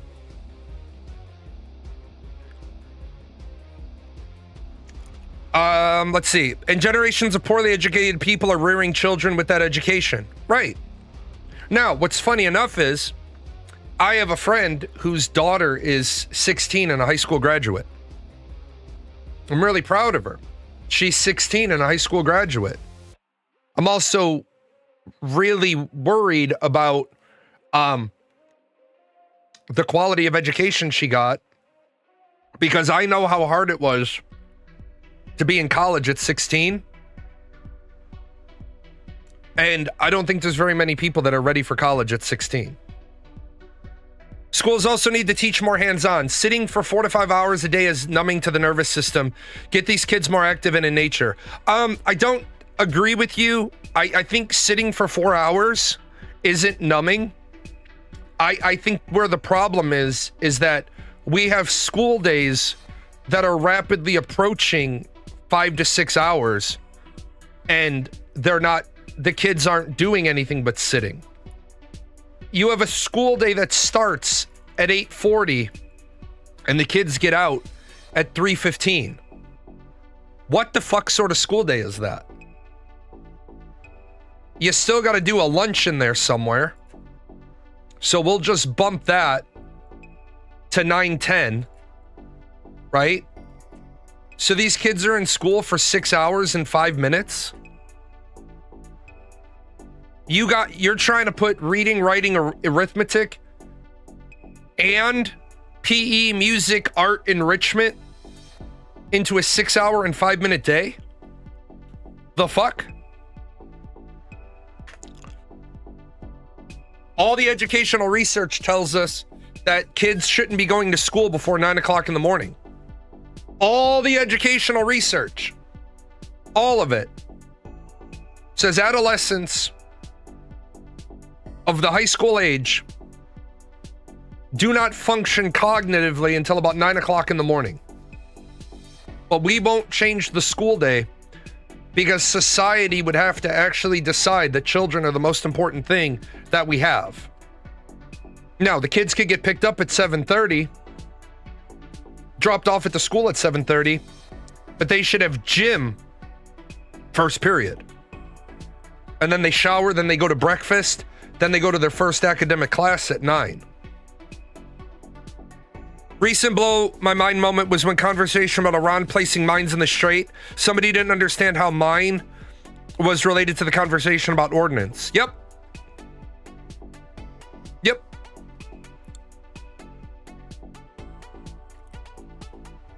Not gonna lie, if you get numb from 4 to 5 hours of sitting in school, you got other issues than the school itself.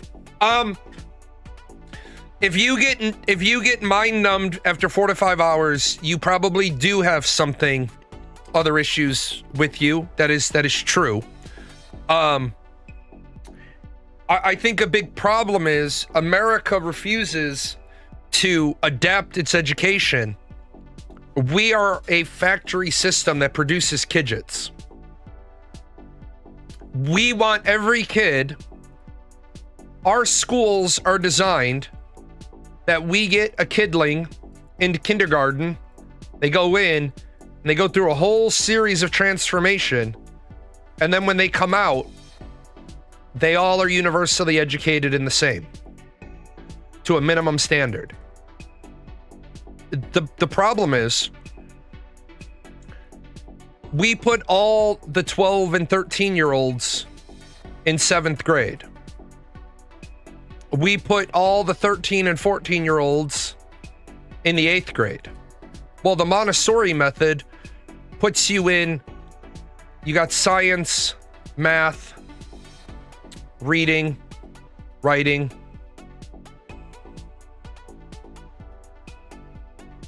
social studies.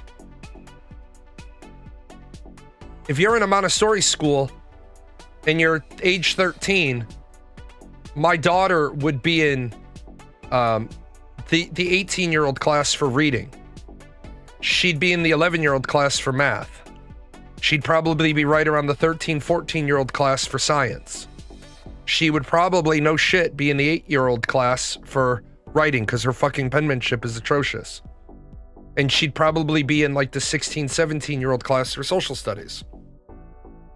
My daughter reads at the 12.9 grade level, and she's in 7th grade. We don't know how high she reads because the system they use caps out at 12.9, 12th year, 9th month.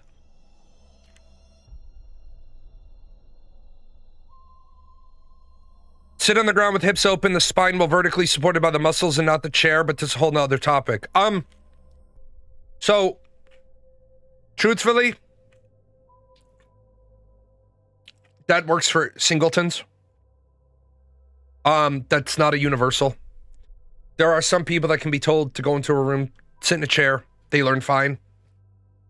There are other kids that have to stand up. There's other kids that you have to put by the window because they have to see outside. There's other kids you have to put on the other side of the room so they can't see out the window or they'll be constantly distracted. Part of the problem is we don't have a good school to parent relationship anymore. We don't have a good school, family, teacher, parent relationship.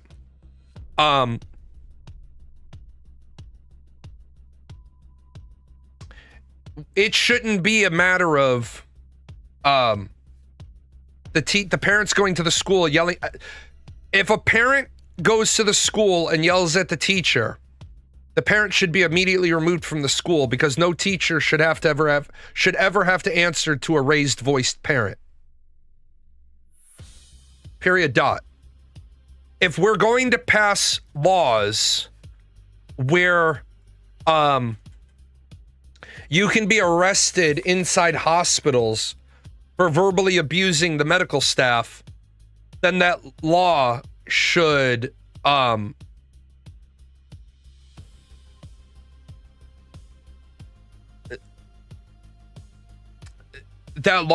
to teachers as well. As far as the GATE program or TAG or GT, we've gotten rid of gifted thanks to President Obama. President Obama had the No Child Left Behind movement. So here's your average student, and here's your gifted student, and here's your remedial student. Assuming there's no developmental cognitive disability, it's just the slow kid. And President Obama and his wife, Michelle, they came up with the idea that No Child Left Behind. The problem is this represents standard deviations. In any populace, you are going to have people who are average. You are going to have people that are exceptional. The trick to fixing the curve is not to grab this person and bring them back. so that it realigns where the curve is. And that's what No Child Left Behind did. Most educators will agree that No Child Left Behind very quickly turned into No Child Gets Ahead. The trick is when you have gifted individuals out here outside of the third standard deviation to the right, you need to remove them from the normal education system so that your bell curve doesn't even include them.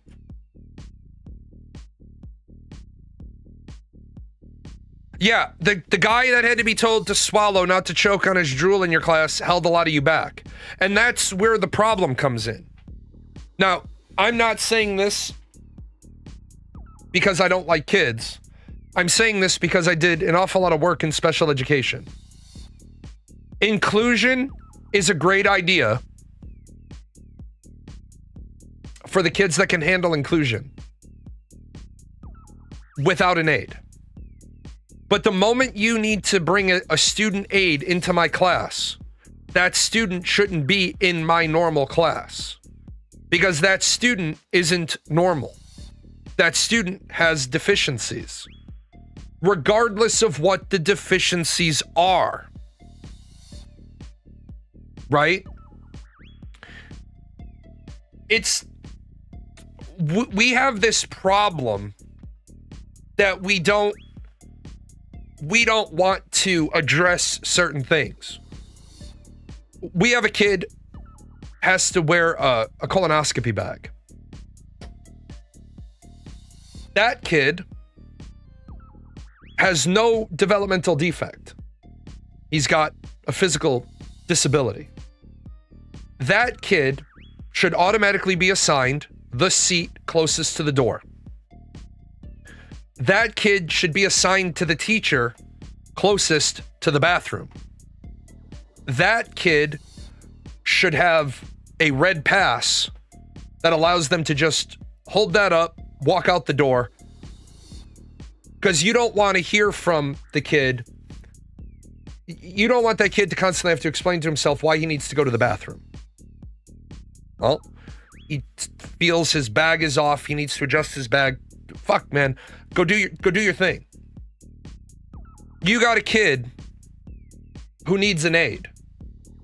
That aide then becomes a distraction in my classroom because that aide, and I had this happen as a teacher, that aide thinks they have the right to talk while I'm speaking because their one student needs additional explanation, where I then had to explain to the aide, you're there when I can't meet this child's needs. If that child has a question, that question comes to me, not to you. You're the teacher's aide. You're not the student aide. If your job title is teacher's aide, that means you're aiding me. I take care of the student. You help me do that. And the TA didn't like that. But I understood inclusion. You're not there. Like, I'm in the middle of speaking and the teacher's aide is speaking and I'm like, I'm sorry, you're going to have to be quiet because I'm still lecturing. Well, my student, I'll talk to you after class. Just went on doing my thing. And I said, look, there's no power struggle here. You don't have any. I'm in the middle of lecturing. Well, my kid didn't understand. Then your kid puts their hand up and I'll explain it. Well, that's not how we do it. Last time I checked, it's my name on the fucking door. That's how the fuck I do it. Because if your student has a question and your student has the skill set to be in the inclusion classroom, then I'm willing to bet 30% or more of the students might have the same question. They're just too afraid to ask. That's why I tell kids all the time in my classroom, there's no such thing as a stupid question. The only stupid question is the one unasked. Now, you might not like the answer you get all the time. You come into my class and you say, who wrote the majority of the Constitution? I'll say, well, that was in the reading last night. And you're like, shit. So you come in and you say, Why, if there were 55 delegates writing the Constitution, did Hamilton and Madison write the lion's share? That's a great question. And I know your textbook doesn't do a good job answering that. That's why, as the teacher, I have some supplemental material on that. That's how it should work. But how does school work in America and most of the Western world? What is the minimum amount of effort You are a I medic. can put in? What is the minimum amount of effort that I can put in to graduate? And I got another Asmongold clip for this one. I had a 2.4 GPA. I would get 70s on purpose because a 70 is all I needed to graduate. So I would get like a 90 and then I would do nothing, which would average me up to a 50 because like Texas law. And so I'd get a 90 and then a 50 that would average to a 70. So I could effectively do a moderate amount of work in one semester and then do nothing in the next semester and then still pass the class. Like I was min-maxing in middle school. I was min-maxing like very, very early on. And that works for Asmongold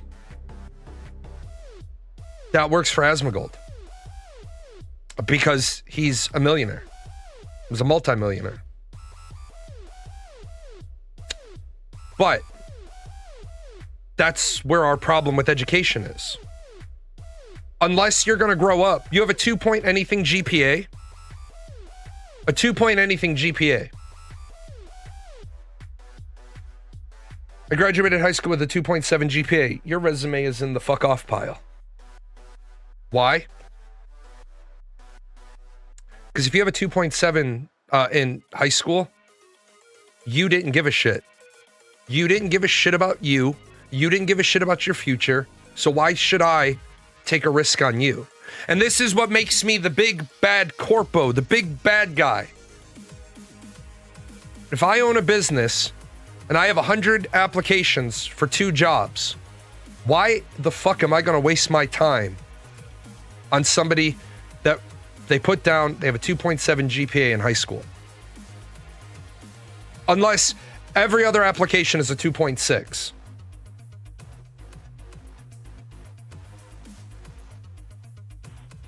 Why would I want the bare minimum Bobby? I want the person who says, when I was in high school at a 4.0 GPA, I was captain of this, I was president of that, Oh, so you gave a shit. Like I said, if you own a business, there's a great question to ask people. The last question. Are you here to make money or are you here to make friends? There's only one right answer. The right answer is I'm here to make money. Because friends cover up for friends. I don't care if you're friends with people at work, but I only want people working for me that are here to make money. I want everybody to be like that scene from Suicide Squad where he's talking to the Joker. Making me a lot of money, making you a lot of money. That's what I want. That's what I want out of people. I want you to be here to make money. I'm here to make friends. I'll tell you this, I've never used the phrase, we're like a big family here. At none of my businesses have I ever said we're like a big family here. Shit, even with my daughter, when I'm financing her apartment and her boyfriend hasn't paid me, and my sense of humor about this is about to run out because they're already 1 month behind, and now they're 2 months behind. And if I get to 3 months behind, then I told my daughter, I said, when you're talking to me about the apartment, I am not your dad. I'm your financier. I'm your loan officer. So please treat me as such. Because I'm going to treat you as a delinquent payee. And I'm not going to be nice about it. Because I've told people,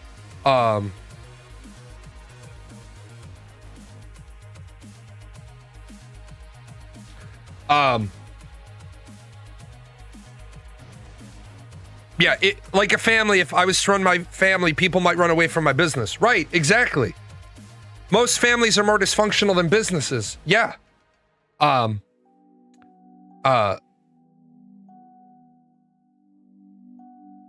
am not interested in running my shit like a business. Like, I have fired family members. And I've told those family members, you don't have a 3-strike and you're out program You have a one strike, and the follow-up to that is you're fired, because I can't be seen with this bullshit of not being hard on my family, because then everybody else is going to want more than what I give you. Be on time. That's it. Everybody has to be on time. If you're part of my family, you need to be on time. If you're not going to be on time, you're fired. But when you talk about stuff like that, people get so mad. Almost as bad as being the coach's son. Yeah. Almost as bad as being the coach's son. Like, if you're the coach's son and something screws up, you are going to get more laps. Be on time, hit deadlines, offer good ideas. Right. But the piece to that is be on time, hit your deadlines, offer good ideas, and understand that right now may not be the time to make your argument, because right now I have to make a decision because I'm the boss. I have to make a decision based on all the available information and all of my experience and all of my expertise. I used to tell my airmen in the military this all the time, and the reason I got along so well with my airmen... Oh, hold on one second.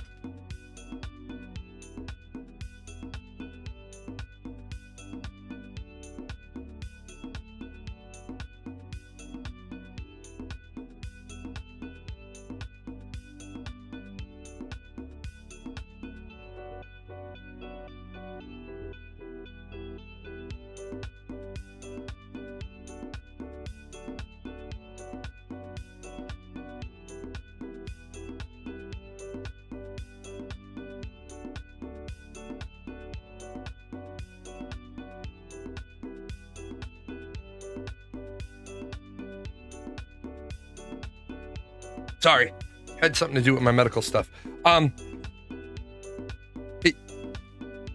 People don't want to take personal accountability.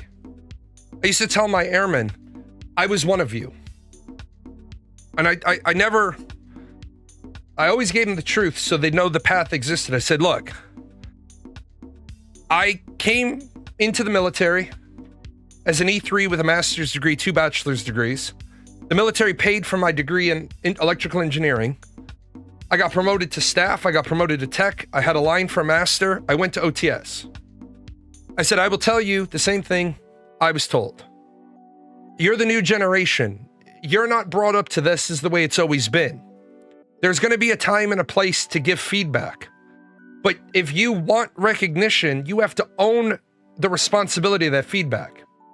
2 o'clock in the morning when we're doing a hot ammo load is not the time for you to fucking interrupt the process with anything other than a safety stop. Because at 2 o'clock in the morning, we're executing the day before's plan. And no offense to the airmen, but you're not involved in the planning piece. Where you're involved is the doing piece. And then you're involved in the how could we do it better piece. And so I had an airman walk in once with a 10-page proposal. And they wrote it according to the tongue and quill. They had a 1-page memo. They had a 3-page bullet point paper. And then they had 6 pages of rationales. I took that. I looked at it. I went to my boss with it. I said, this is really well done. We executed that airman's plan. We put them into the IDEA program. That airman ended up getting, I don't know, about $7,500. I think the funniest thing I heard, it is so disrespectful for you to be behind on payments and gaining weight. It better be your thyroid acting up. I mean, unfortunately, more and more, we've changed society too much. Now, when I turned 18, a path that laid before me was college. my family disagreed with me going into the military. And I already had a career. I had a career. So much so that by age 19, I was retired. I stayed at home at age 18 because of a deal I made with my family. Instead of going away to school, I went to the same school that I'd been going, the same university I'd been going to for 2 years, because that was part of the deal. I started college at 16. So I got my reprieve on moving out. I didn't have to leave at 18. I ended up leaving far earlier than that. I moved back home when my mom got cancer. We have kids now that aren't told age 18 is a magic fucking day in your life, because you're either going to go to college, you're going to go to the military, or you're going to just plain go. We have people that are 26, 28, 30, still living in mom and dad's house. What? Excuse me? You better have some sort of mental deficiency, physical disability, developmental problem, chronic health issue that you need to be in mom and dad's home. Otherwise, you don't have a simple 5-letter word. And that's called pride. I met my daughter's downstairs neighbor. I was over at the apartment setting up her new computer, and the neighbor said, "Oh, are you the neighbor?" I said, "No, I'm the neighbor's dad. I have my daughter in an apartment." Yeah, or you're taking care of mom and dad. That's why I moved back home. My mom had cancer. That way there was somebody always in the house. The neighbor was like, "Oh, how old's your daughter?" I was like, "She's in her 20s. She's in her 20s and she has her own apartment?" "Yeah. I'm still trying to get my son out. He's 26.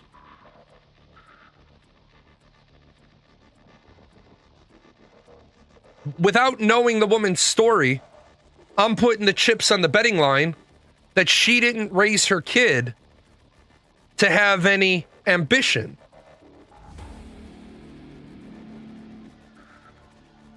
A great way to learn how to succeed is to throw yourself into the arena. Avoiding it only hurts you. Right.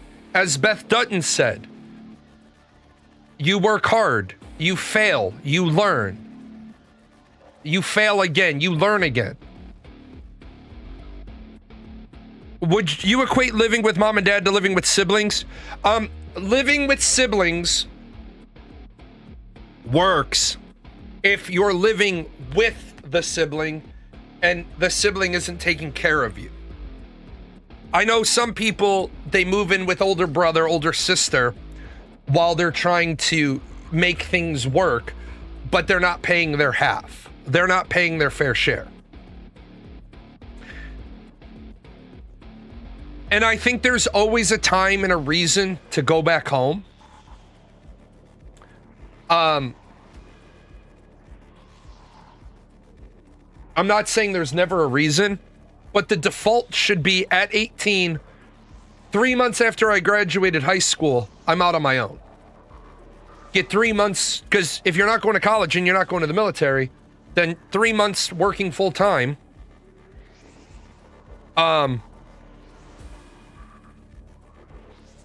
gives you enough for first month, last month, and, security deposit, which apparently they don't even do anymore. I think it's also okay if the kid goes home over the summer from college, because go home, continue good family ties, familial bonds, right? But we just got a generation, as I showed in the video, we have a generation that's not interested in being the next generation.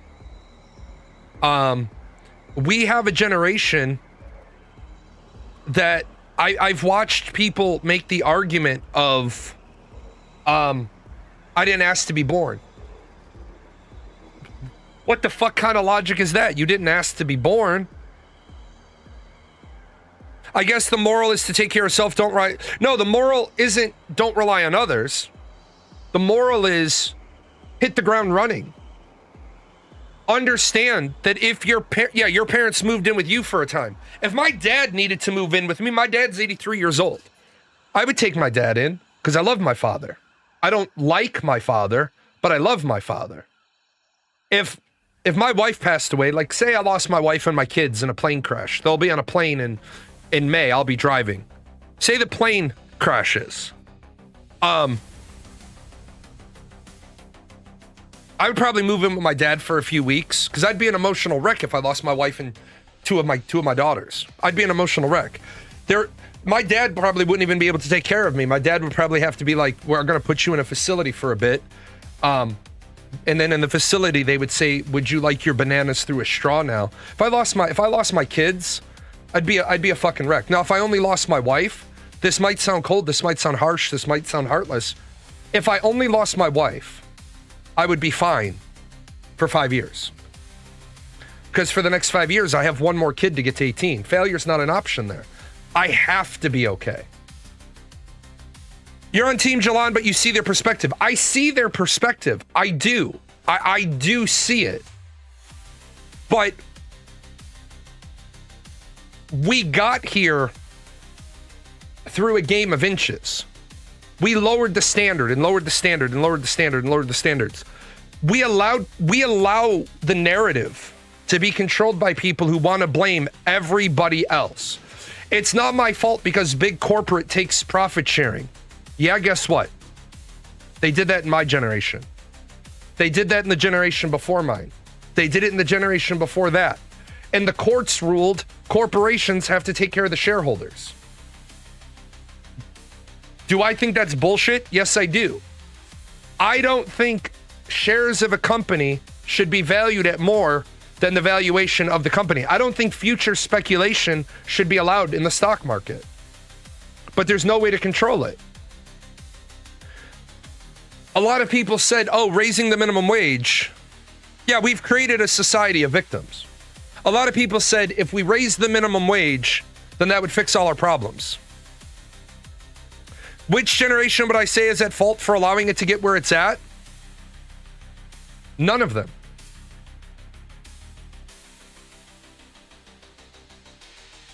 All of them, simultaneously. Just because I turned 18 before the millennials could vote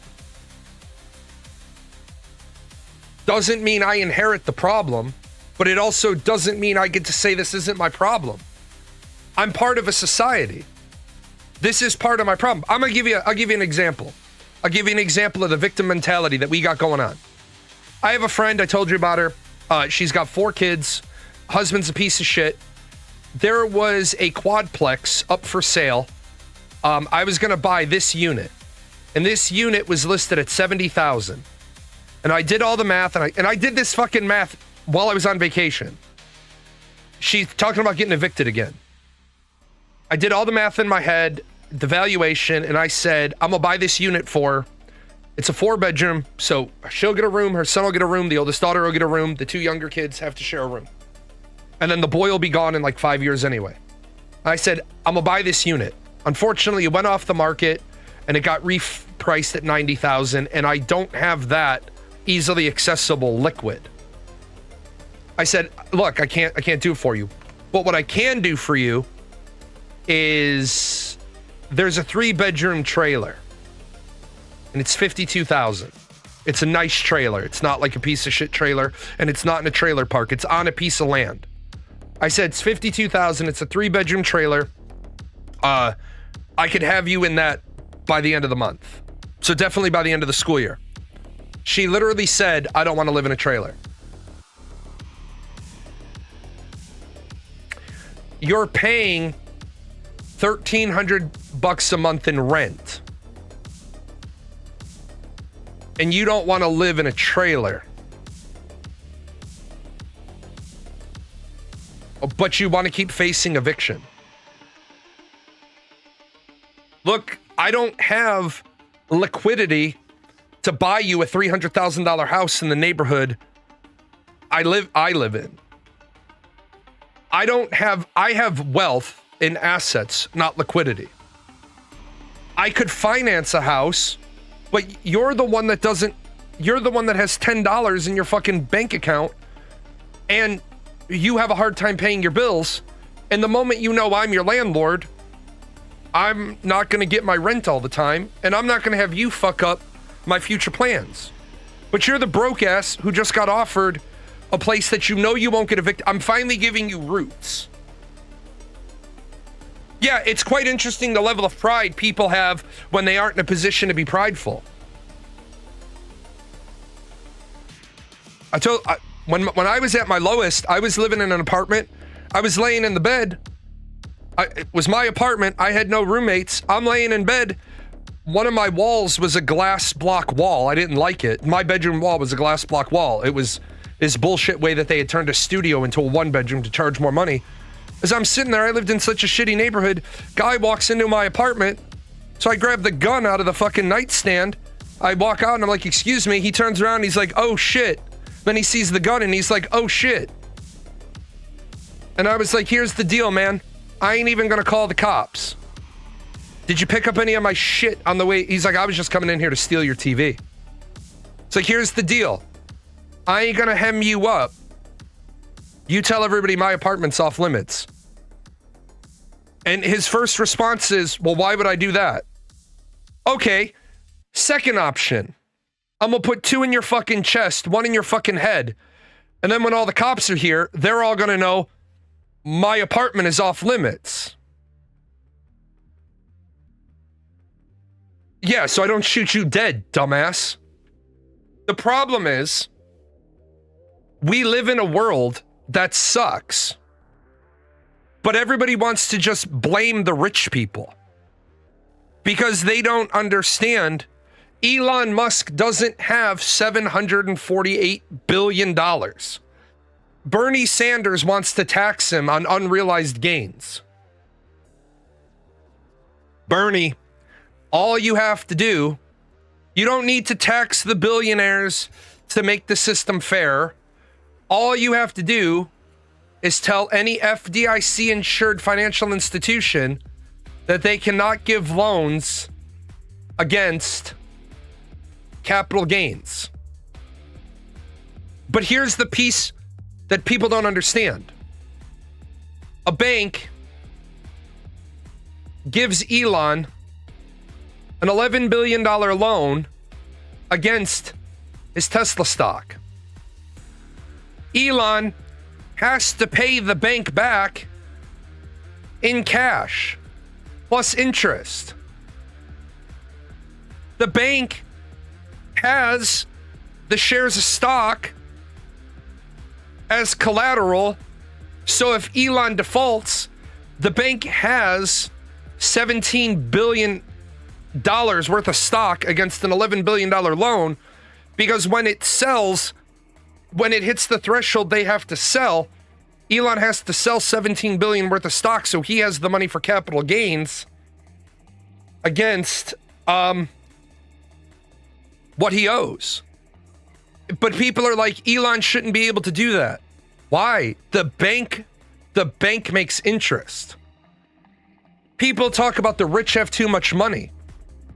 What your problem isn't with the rich having too much money. Your problem is fractional lending. If you want to fix the problem, we have to get down from a 90% fractional lending down to 50. But the problem with that is that's going to make the availability of loans harder. There is no solution to the economy that doesn't involve the bottom of the economy having to tighten up their belts. Well, the rich should just give us money. When the rich were taxed at this really high personal income tax rate, times were better. Okay, let's get rid of the 70 million people who shouldn't be in America. Let's do that. Let's do that first. It'd crush the economy short term. Yeah. But it'll also crush the economy long term. A lot of people talk about the fraud. more than half of what people call fraud are holes in the tax code. Unfortunately, our country is corrupt. But you can't uncorrupt a system by penalizing the rich when you rely on the rich to generate wealth. See, I get what people didn't understand voodoo economics, Reagan's voodoo economics. They didn't understand trickle-down economy. If there is no money at the top, there is no money at the bottom. Period. Dot. The lower class cheating the system. What I will say is this. There are a lot of people that are cheating the system, and this is true. But they were failed by that system. They were failed by that system, and so now they're surviving. The problem becomes there should be no tax on food allowed, period. Period. Food should be tax-free. But even making food tax-free would only lower the cost of food by 3%, give or take. Grocery stores, medical too. Medical is a little bit more complex of a problem. And I talk about medical a lot on the show, but medical is a more complex problem. Food should be available. Food should be available. But we put a tariff on beef. Food is tax-free in some places. In some places, it's tax-free. In some places, there's only a county tax on it. In some places, only a surcharge on it. In some places, it's fully taxed. The problem isn't minimum wage. The problem is the tax brackets. You say $31,006 is the minimum living wage. Well, there's two parts to this. First of all, to get to this, you have to work 2,080 hours a year at $15.19 an hour. But the second part is, you end up paying, on $31,000, you end up paying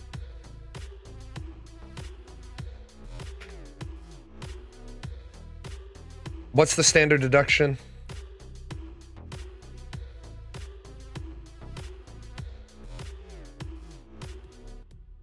So 31,006 minus 16,100 is all you're allowed to keep tax-free by the IRS. So then why the fuck does Bernie Sanders constantly talk about a $15 an hour living wage when you're taxed $15,500? So you're taxed 10% on the first 11,925 and 12% on the last 4,000. So you're going to pay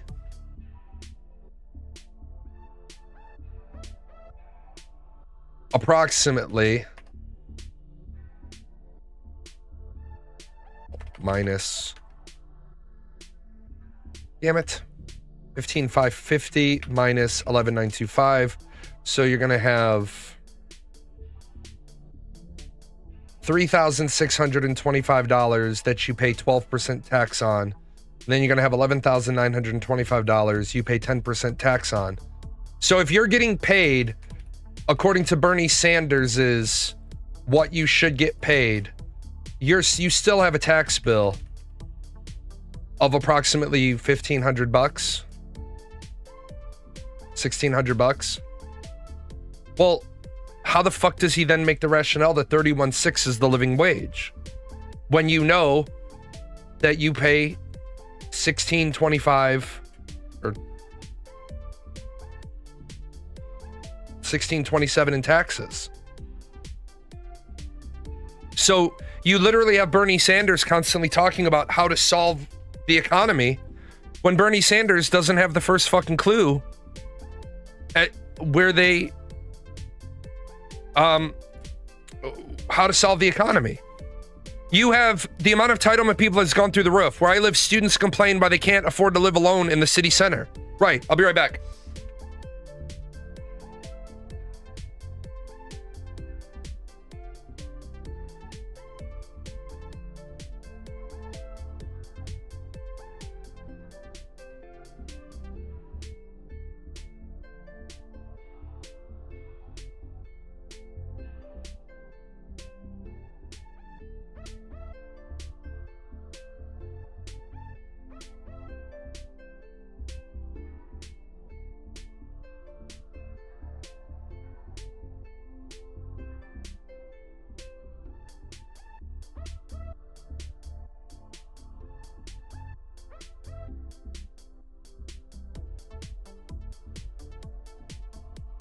So yeah, you have Bernie Sanders trying to convince people he knows how to solve the problems, but then all of his solutions don't add up.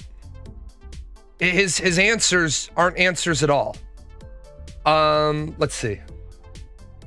This one is humor, but this one represents a really big problem with polling.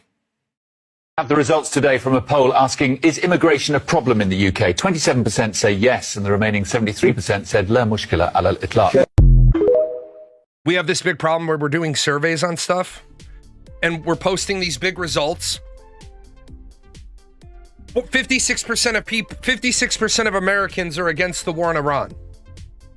Hold on. Ross Perot in the 90s had an idea, and I love this idea. I love this idea.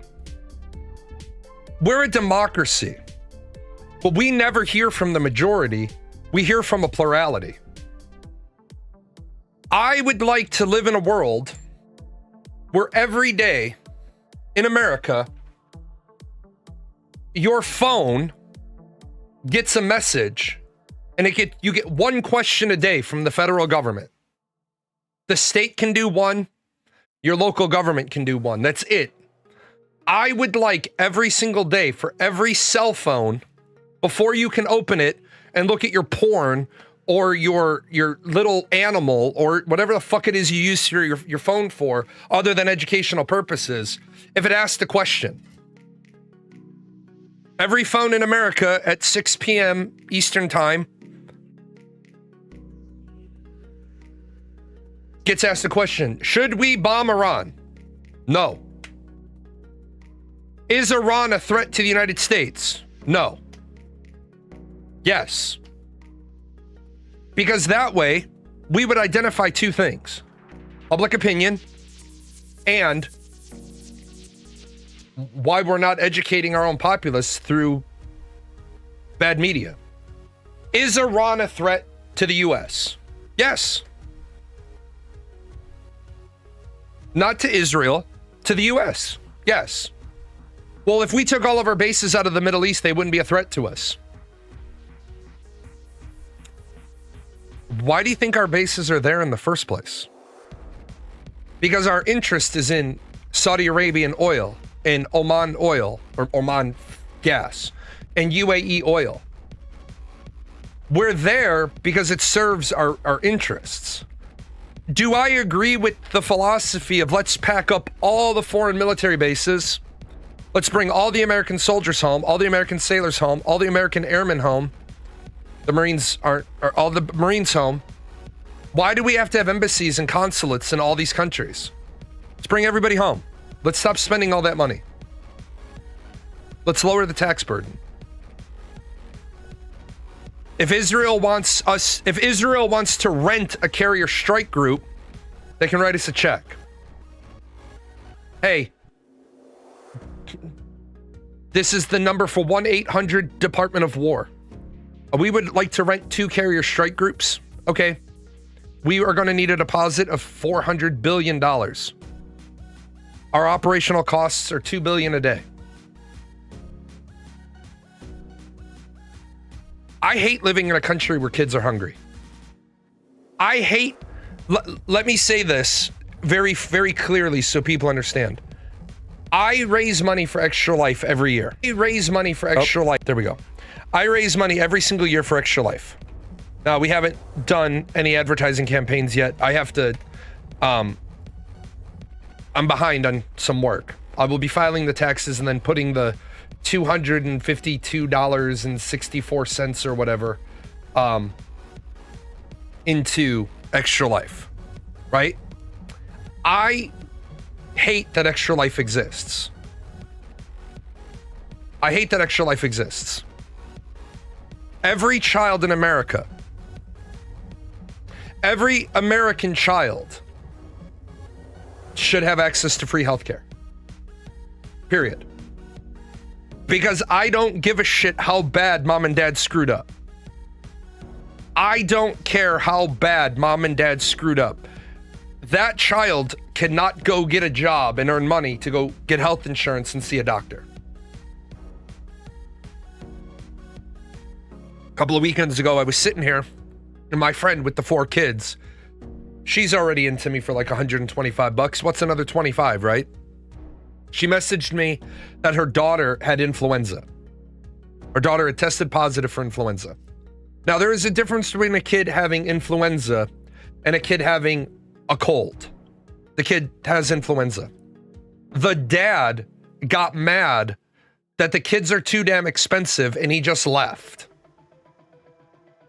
She messaged me and she said, I don't have any money. I don't have any money to this. She was basically looking for a sympathetic ear. She's like, this jackass left because the kids are too expensive. And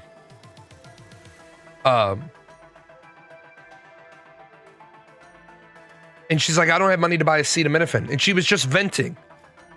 And so I PayPal'd her $25. I said, go buy the kid acetaminophen and Pedialyte popsicles and shit that the kid needs. Fuck that dude, take him to court and take everything he's got. Here's the fucking punchline, right? He ain't got nothing. Our society has gotten so fucked up. Yeah, he doesn't have anything to take. That's the problem. One of my take-ins, my godson's mother, has been fighting with the douchebag father of her child for 4 years and hasn't gotten any money in child support.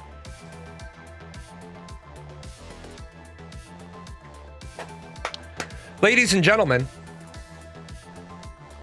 yeah, fuck the 13th Amendment, slavery for him then. We live in a country that men will deliberately sandbag their futures. In fact, I'm going to call my own brother out for this shit. My brother was offered a promotion where he worked, and he delayed it until his 2 youngest kids turned 18 because he didn't want to start making more money and then have to pay an attorney more money to rectify what inevitably would be his child's mom. And these aren't his bio kids, by the way. These are his adopted kids. He said to my dad, I'm not taking the promotion. I deferred my promotion till the kids turn 18. The younger 2 were twins. So that I don't have to pay a lawyer to defend me when she tries to take more money from me.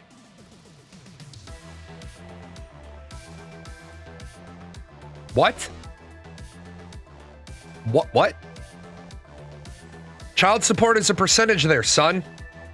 If you get a promotion, you contact the child support office and say, I got a promotion. I will bring in my pay stub when I get my new pay stub. 2 weeks later, I'll bring in a pay stub. And 2 weeks later after that, I'll get a pay stub. And then all of a sudden, she starts getting more child support. And then if she tries to take you to court, you don't need a lawyer. You walk in and you say, Your Honor, in accordance with the child parenting agreement, I got a promotion at work. I got a raise at work. I went in. I turned in my pay stubs. They're already taking the percentage as agreed upon.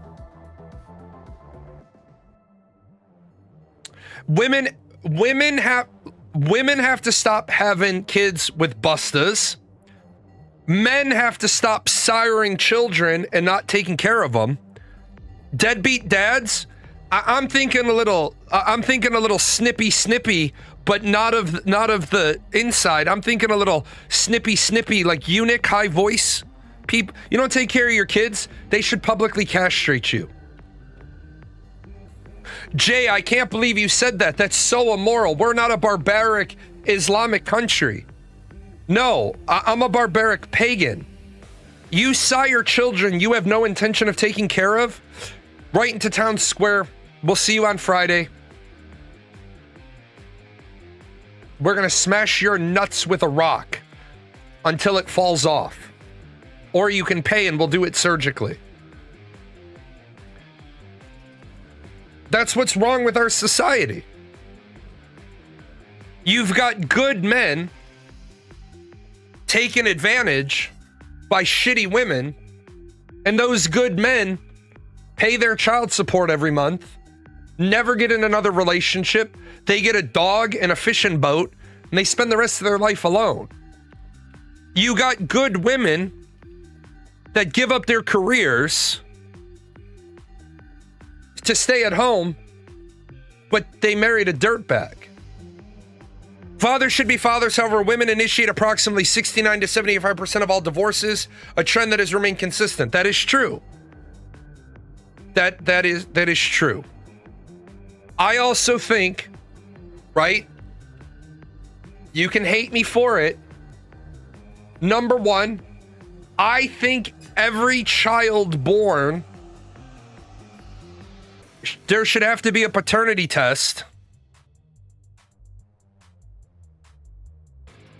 There should have to be a paternity test for every child born before any name can go on the birth certificate, with the caveat that the dad could come in and say, I know I'm not the bio father, but I don't want the kid to know. So here's my signature saying I accept this child. I accept that I know I'm not the bio father. File that shit in a dark, deep file in the bottom of the fucking records office. But I think other than that, every kid should have a paternity test. It should be like, look, mom, your name is on the birth certificate. If you want dad's name on the birth certificate, get dad in here so we can swab his cheek. The reason why I say require paternity tests for every divorce,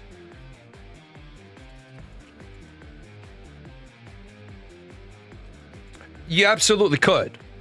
You absolutely could. But there are some states that you don't even have to be the biological father. If you've been the sole means of support for X number of years, you can get charged with child support even for a kid who's not yours. Which I think would be a good thing for them to teach in their high schools. Sure, just like common law marriage. Yeah, it was a law that was put in to preserve family peace because non-court issue paternity tests are illegal in France. Ladies and gentlemen, we don't have people, we have a very shitty society.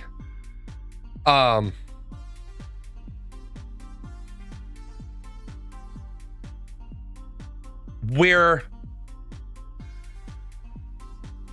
paternity fraud is a perfect crime. Yeah.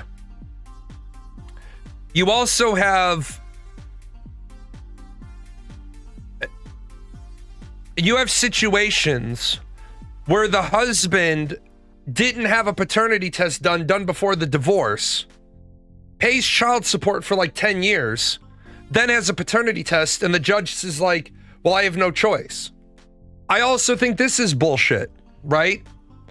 If you're a military member, and you're married for 10 years, and 10 years of service, then your spouse is entitled to 50% of your pension, non-debatable, no quibbling. If you were married to that person for 10 years and 10 years of service, if you get divorced, that person takes half your pension. It's in the law.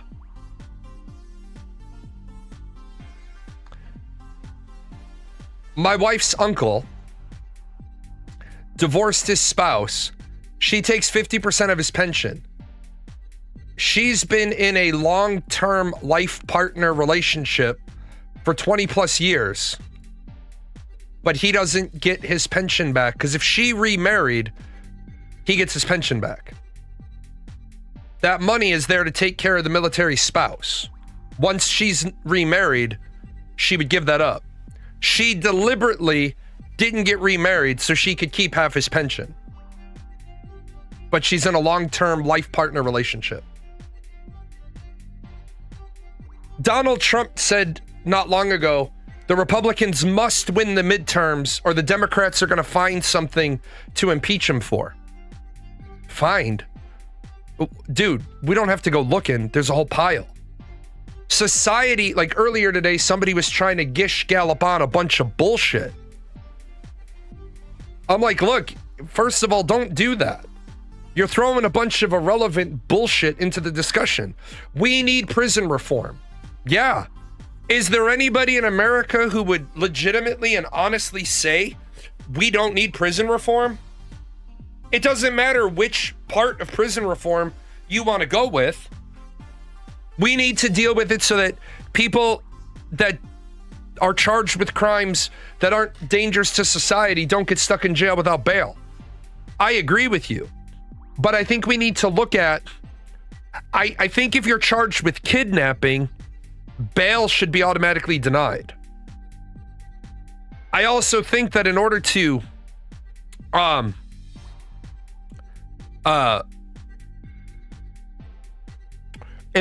bring charges to against somebody, you should have to have a discovery packet ready that day for the defense at arraignment.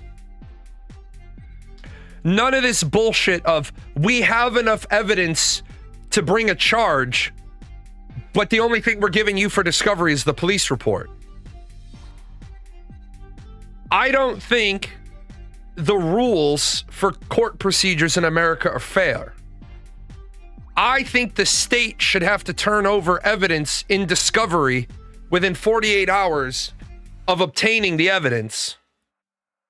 But the way it works is depending on the county, depending on the state doesn't have to give you the evidence till 30 days or 10 days before the trial start date. I think in order to charge somebody with a crime, you need to have enough evidence in that folder right then and there that the lawyer could say, the defendant could say not guilty. Well, can we set a court date? The defense lawyer should be like, right now. We're going to pull from the impaneled juries that we have. We're going to bring, and the prosecutor's like, wait, what, right now? The defense attorney says, I call ready for trial. We're doing it right now. Well, I'm not ready. Then why the fuck did you bring the charge? If you're not ready to prosecute it right fucking now, why is he pleading today? Well, we need time to develop our case. Bullshit, then why are you charging him today? I call ready for trial. I think the way we do juries is fucked up. I think instead of juries going into a big building and sitting over here in the cafeteria and having 300 jurors over here and then going into this courtroom and then going back to the cafeteria and going into this courtroom and then being excused, right? I say that you should go in to a building where they sort through and they create panels of, say, 36. We've already pre-vetted the 36 people in this room. So there's 36, right? We need 12 plus 2 alternates. So we need 14. Right? public math is never a good thing. So each of you get 11 punts. You can excuse up to 11. But this pool of 36 people has already been pre-vetted. So of these 36 people, we're making a jury out of these 36 people. We could go even further and say, we're going to get this down to 20 people, and you each get 3 kicks. That's it. There's a judge in another part of the building with 2 independent attorneys, not prosecutors, 2 independent attorneys who answer to the governor, the Supreme Court of the state, whoever the fuck you want.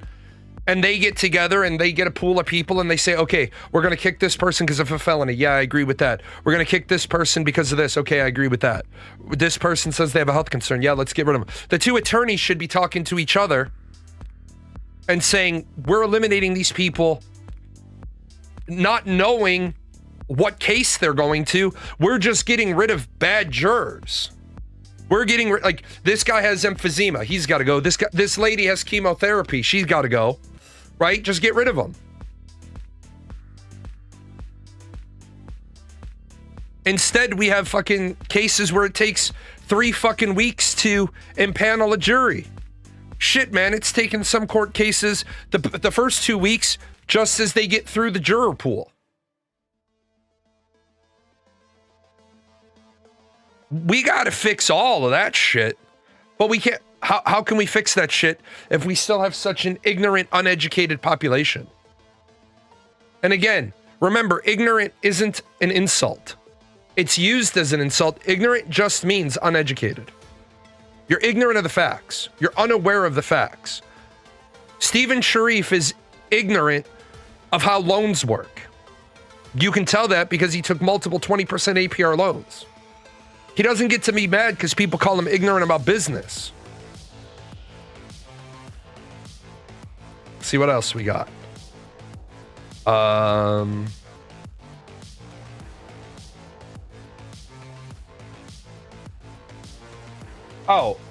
Third Asmongold video, just because I like responding to his shit. We should have a system where you have to submit your W-2 and like your pay stub, right? If you're making millions of dollars, every video game you buy is $1,000. I have to pay $1,000 for a video game from now on, and everybody else that's broke only has to pay like $33. I think that's fair. I do. I think it's fair. It is fair. It is fair. It's fair. But the problem is the word fair does not equal the word equal. This is everybody gets what they need. This is everybody gets the same. We have a society that doesn't understand the difference between the words fair and equal. How are we ever going to make progress when people don't get that? Yeah, he can pay $1,000 for each game if he wants to. But where the trick comes in, and I used to have this conversation with people in the military, airmen especially, because I was a really young-looking lieutenant. A lot of people thought, until they saw me in my service dress, a lot of people didn't even know that I was prior E. I looked 21, 22 at age 30. I used to have airmen say, why do you make double my paycheck when you don't do half as much work as I do? And I would say, that's a great question. I said, if a fuel truck blows up, whose problem is that? And the airman would be like, well, it's all of ours. I said, no, is it? If a fuel truck blows up, we're in the line of asses to be kicked. Are you specifically? And the one kid said, well, it's my fault if I was doing something. I said, right, personal accountability. And so I used to have, we used to do these like developmental lunches. I said, I'm here. Here's my superintendent. Here's the NCO of the fuel yard. Here's the NCO running the operation. And here's you. You decide to do some fool ass shit and blow up on R11. And I'm not even on the base at the moment. I'm off base eating a cheeseburger, drinking a milkshake. Yet somehow this problem is my problem. I said 95% of my paycheck is fluff. 95% of my job is administrative bullshit. Writing A1 manpower reports, writing metrics, following metrics, reading and writing AFI and technical orders. Shit that doesn't get the job done directly, but that guides you, organizes you, trains you, equips you to do the job.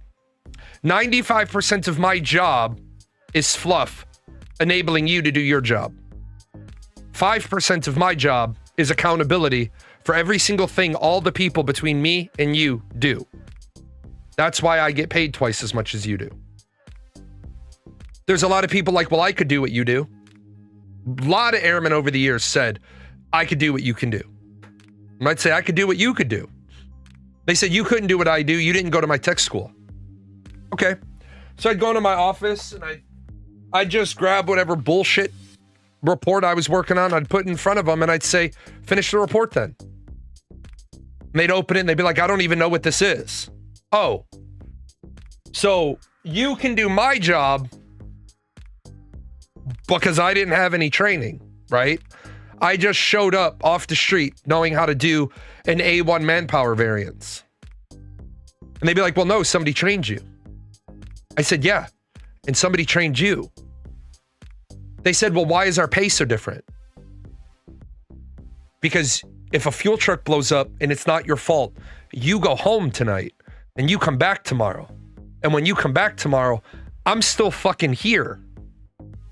And I have to go get my ass chewed by every single person that wants to chew it.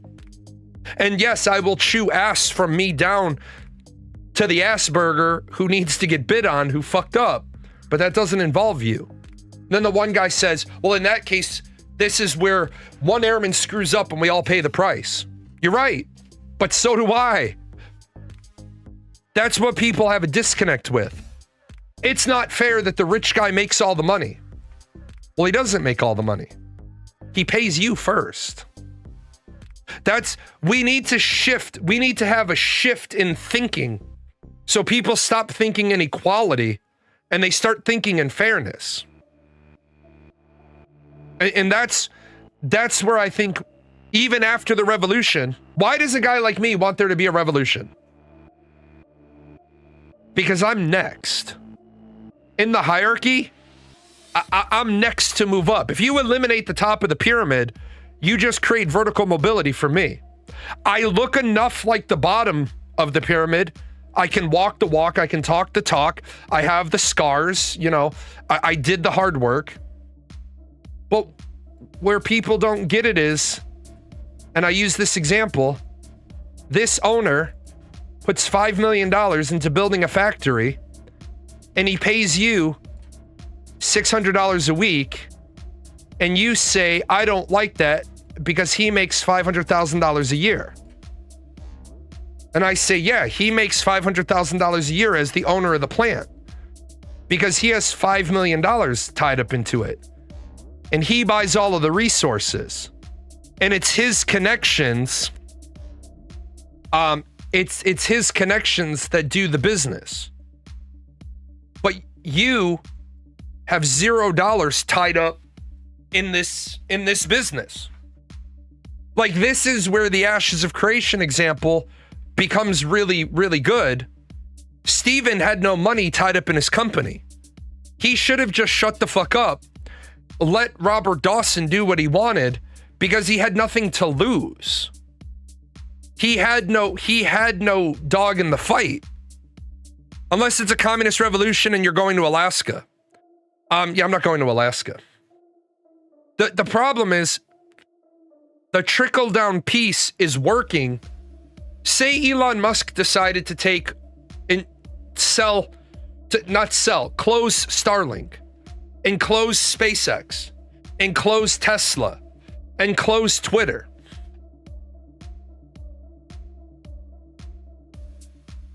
At the end of the day, his value would probably go, because obviously he'd close it in such a way that's advantageous to him and make money. Let's say he loses half of his wealth. He's down to 350 billion. What about all the people that don't have jobs now?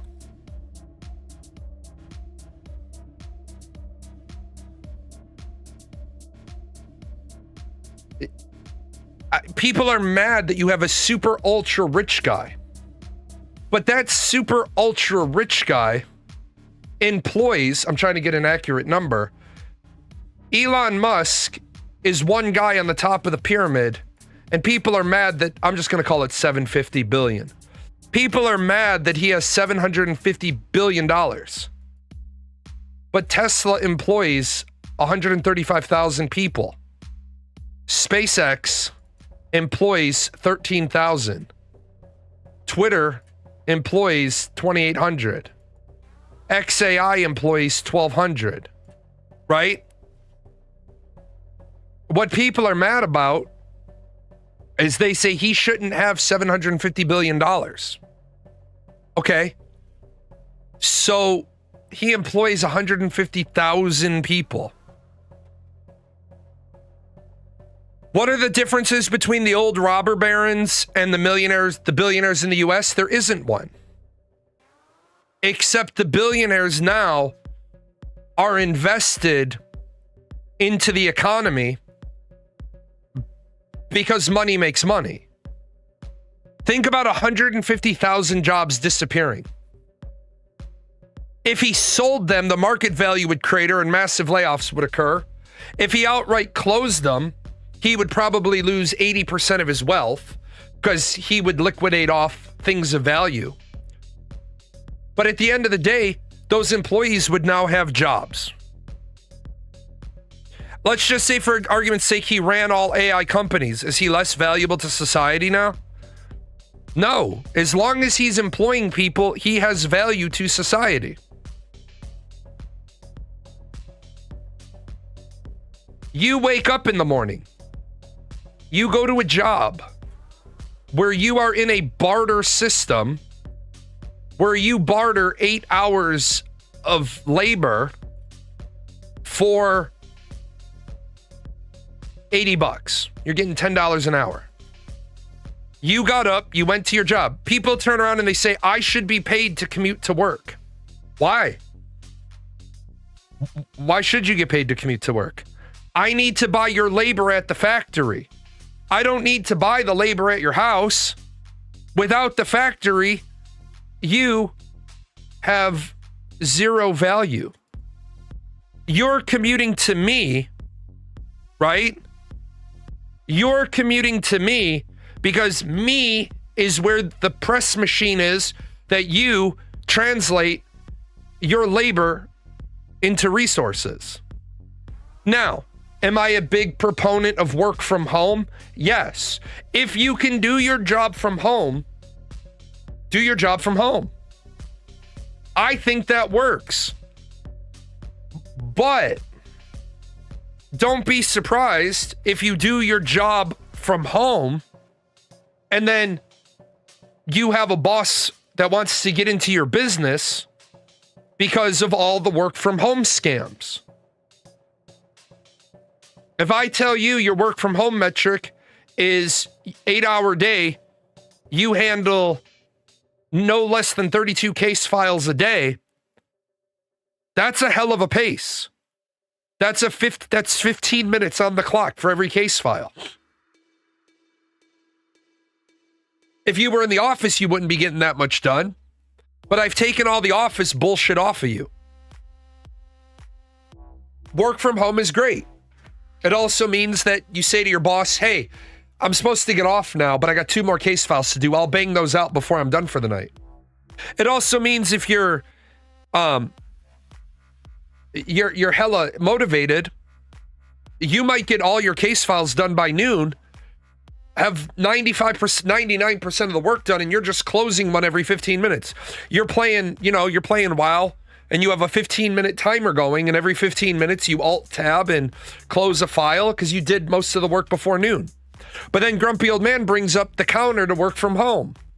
You realize if you change your entire labor force to work from home, I can hire someone overseas for half your salary that works 60 hours.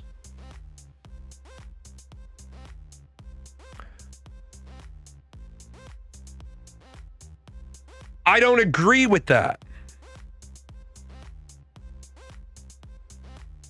Yeah, that argument is why corporations are buying and operating entire neighborhoods around their facilities. Now, housing shortages are because you wouldn't shut the fuck up about getting paid for your drive time. Every complaint comes with a solution. But when your complaint is based on you spent 1% of your time thinking and 99% of your time running your mouth, then a solution comes in. You're like, no, that's not the problem I wanted to address. Like the person earlier, we need to compensate prisoners. Why do you want to make it worse for them? Because you don't have all the facts. You're talking about a problem that's not a problem, because if we do it your way, the prisoners are going to make $1 a day, where the prisoners are making about $3.60 a day now. They're getting about 45 cents an hour. And you're like, but that's a violation of the 13th Amendment. No, it's not, because the 13th Amendment is what authorizes it. Well, some states have said, great, that's how a constitutional federal republic works. The federal government says this is allowed. The states can say this isn't allowed in our state. The federal government says this is federally illegal, and the state says that's cool, but it's not a state crime. In my state, I can drive around with 2.5 grams of weed on me. My personal carry limit is 2.5 grams of weed. That's a fucking lot of weed. That's a fucking lot of weed, folks. Just so we're just so we're aware. That's a lot of fucking weed. That's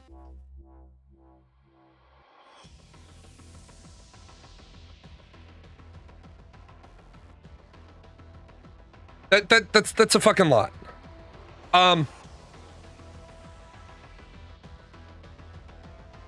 But local cop can't do anything about it as long as I have it in the appropriate container and I have my card with me. Cop comes to the door. Your car smells like weed. Yep, there you go. And you're going to be like, but I still can't smoke it. Yes, I can. I have a tolerance level. I can operate my motor vehicle after having consumed marijuana. You can't unless you have a card. You probably don't know that about most of the laws. There's a 0.08 for alcohol, but there's 0 for weed. I don't know what the number is. I never drive if I've consumed. Same ways I wouldn't drive if I consumed painkillers or benzos. But there's nothing the state cops can do. Now, if I get pulled over by a federal agent, like I'm on the base, well, that's a different... Like, I cut through the base a lot to go from my house to civilization because it cuts 7 minutes out of my drive.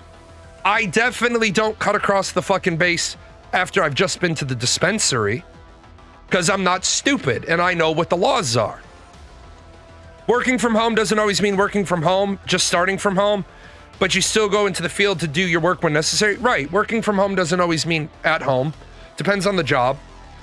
When I was a military officer, for the most part, I could have worked from home. In fact, my boss used to laugh. When I was the deputy director of technical assistance. Ohio, if you're familiar with that wonderful state, they have blizzard conditions. The state of Ohio says you can't be on the road. Period. Dot. They don't give a shit. The only place you're allowed to be headed is to the hospital. There's no running out. There's no running out to buy anything because nothing's open. They're like, nope, Blizzard 1 conditions, close everything. The hospital's open. I had my laptop at home. I had an internet line installed in my house just for the military. My boss would laugh because my boss would see me online at 5:30 in the morning. It was 6:30 their time. My boss would be like, snow day in Ohio? Yep, just getting ready to send you that. And my boss would laugh because the afternoon would come around when I normally would go to PT, and I would just shoot my boss an email just to let you know I'm banking 60 minutes of PT this week that I'll take later this week. Go for a longer run. It would be like 9:30 at night my time, and my boss would message me and say, "You're still logged on." Yeah, because I'm dealing with something in Hawaii. I'm dealing with something in the Middle East. I said, I love working from home. You let me work from home one day a week, or when I have bullshit going on, I don't mind, because all it is a laptop open on my desk. Was I playing ArcAge throughout the fucking day? You bet your ass I was. You bet your ass I was playing ArcAge. Because most of what I need to do, I required to be able to go upstairs into the fuels lab for. But everything that, oh shit, hey guys, gotta go. Log off, hey, what's up? You got a fuel spill? Shit, okay, blah, blah, blah. Give me some notes, give me some numbers. Shit, man, I'd love to work from home. I love working from home.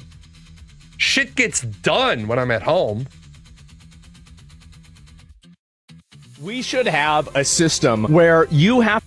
I think I got time for like 1 or 2 more React videos. I'm gonna go with this one.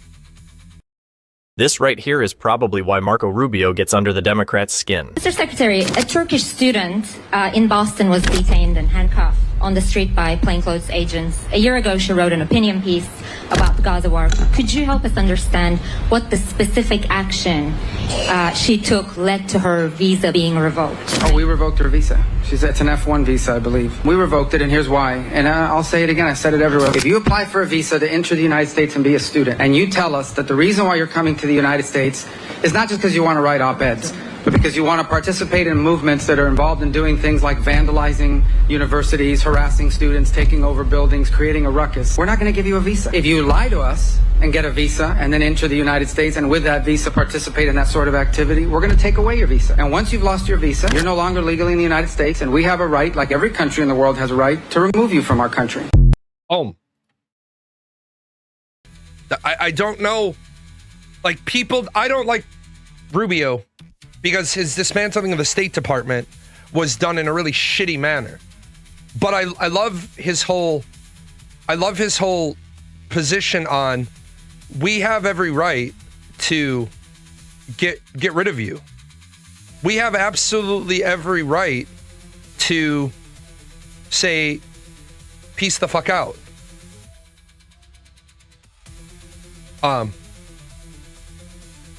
We have got to get over this idea that you have the right to come to America and do whatever the fuck you want. If you're an American, you have the right to freedom of speech. You have the right of freedom of publication. You have the right to do a lot of things if you're an American. If you're here on a visa, although some people would say you have all of the rights in the Bill of Rights because the Bill of Rights doesn't say the rights of the citizen, it says the rights of the people. And you would be correct. However, if you said that you were coming here to be a student and you're in unlawful activity, well, we have the right to take away your visa and return you to your home. It is that simple. I also want to remind people, Americans, if you're protesting ICE doing their job, you are simultaneously silently accepting how shitty your lot in life is. Period. Dot. If you are protesting the removal of people who shouldn't be here, then you are okay with the drain they cause on society. If you want to say no one's illegal on stolen land, I'll debate you on that. Because it's not stolen land, according to the victors. The victors write the history. You're calling it stolen land because you fucking lost. Great Britain doesn't talk about the American Revolution. They talk about the American Rebellion. We talk about the American Revolution. The North talks about the American Civil War. The South talks about the War of Southern Succession. Because the perspective is, in the northern states, the South were American states that were in a state of rebellion, putting us in a civil war. In the South, they weren't part of America anymore. In their history, which is equally valid, they had ceded from the Union. Yeah, the War of Northern Aggression, the War of Southern Succession.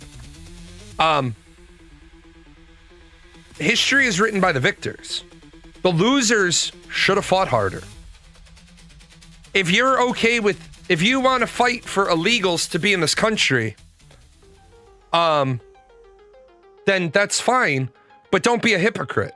If you say, I'm against deporting anybody, cool. I never want to hear you complain about the economy, or your job, or your income, or the availability of housing, or the high cost of taxes, or the high price of gas, or any of that shit. I never want to hear it, because you've decided that you want to fight for a cause that in part contributes to all of those other things.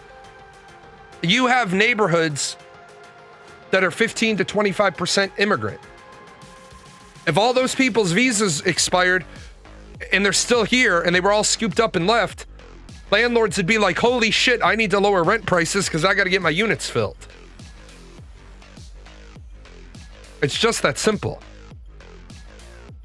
This right here is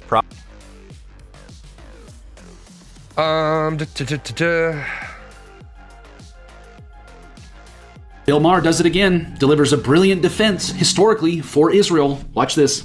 Right. Israel's the only place where they had the deal on the table in 1947. Let's split up the country. The Jews were like, okay, we'll do that. We'll take half. Israel was very small the way it was originally drawn up. They said, no, we'll attack you and try to kill you and take it all. They failed. Then they attacked again in 56 and 67 and 73, and they are still attacking. They could have peace so easily. Just stop attacking. Do you really think after all this time, this from the river to the sea, really? You're going to get rid of Israel? They're going to just disappear? What a deluded way to look at the world, even if you believed in it. Like, Israel is not going anywhere. Let's deal with that reality. There's no river to the sea. You're not going to get from the river to the sea. This is the fundamental problem. They don't ever make a deal. What does that mean, river to the sea? That's what they chant all the time. It's a way to say Israel is no more, from the river, the Jordan River to the Mediterranean Sea. In other words, we will have all that land, which you never had because, well, it goes back to the Indian problem. What do you think about our taking Indian land? Right. Well, the Jews are the Indians of that land. They were there 1,500 years before Muhammad was born. That's the way the Palestinians feel. This is factual.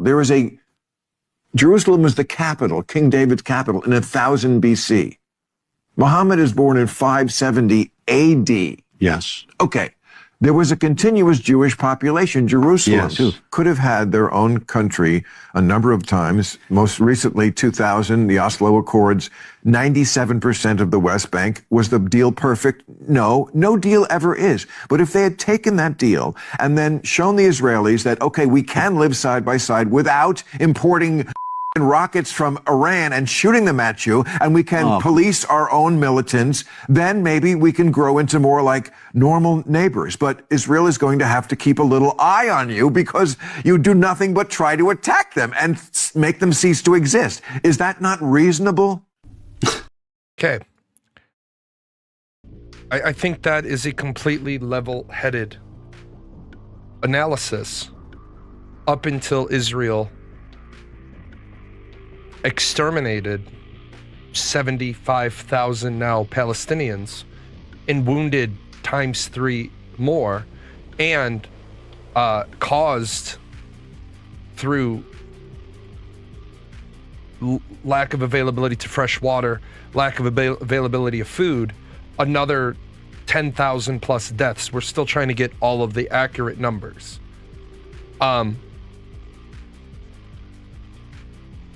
If you're not willing to give validity to that perspective,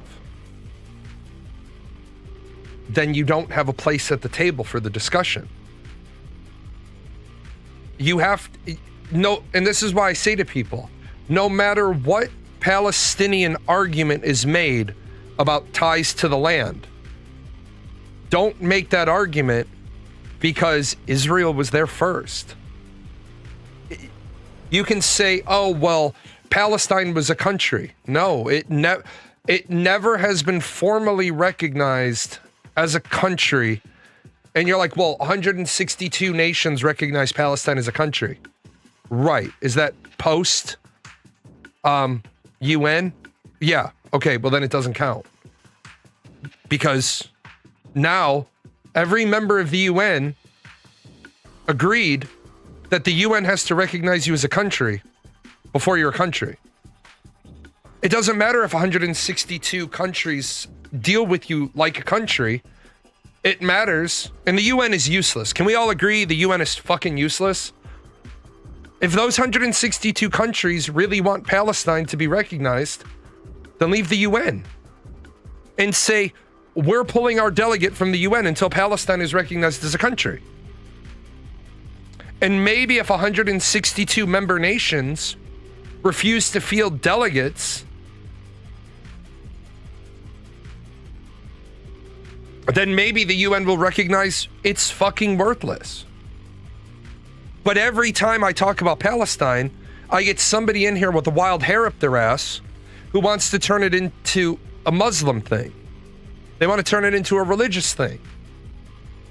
Look, if we turn it into a religious thing, then the question becomes, why has no Muslim country agreed to take in the Palestinians?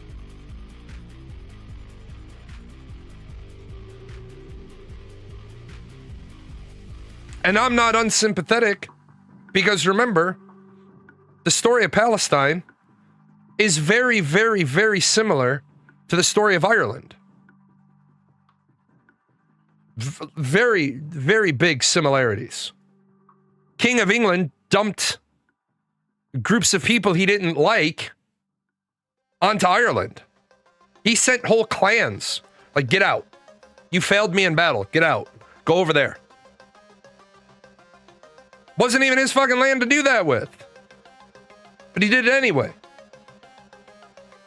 But we're living in a time, we're living in a period, we're living in a world, we're living in a whatever you want to say, we're living in precarious times.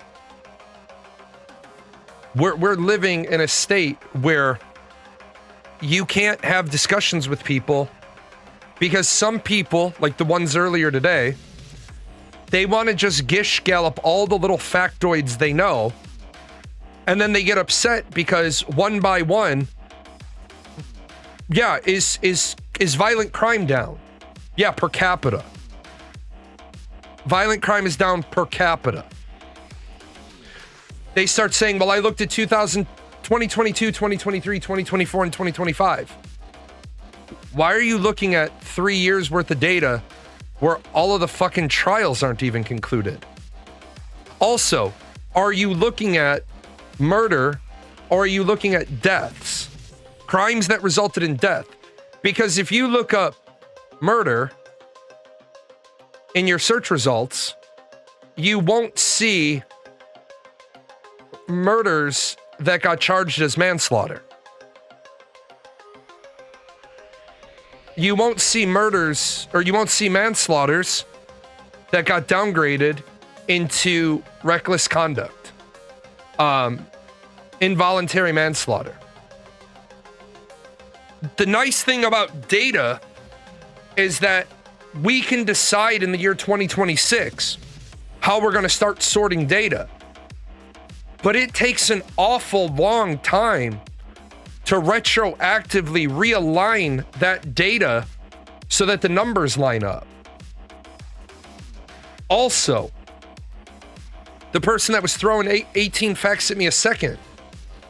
In the 90s, in the 80s, a gunshot was almost always fatal. Now, we have people surviving being shot 8 to 10 times.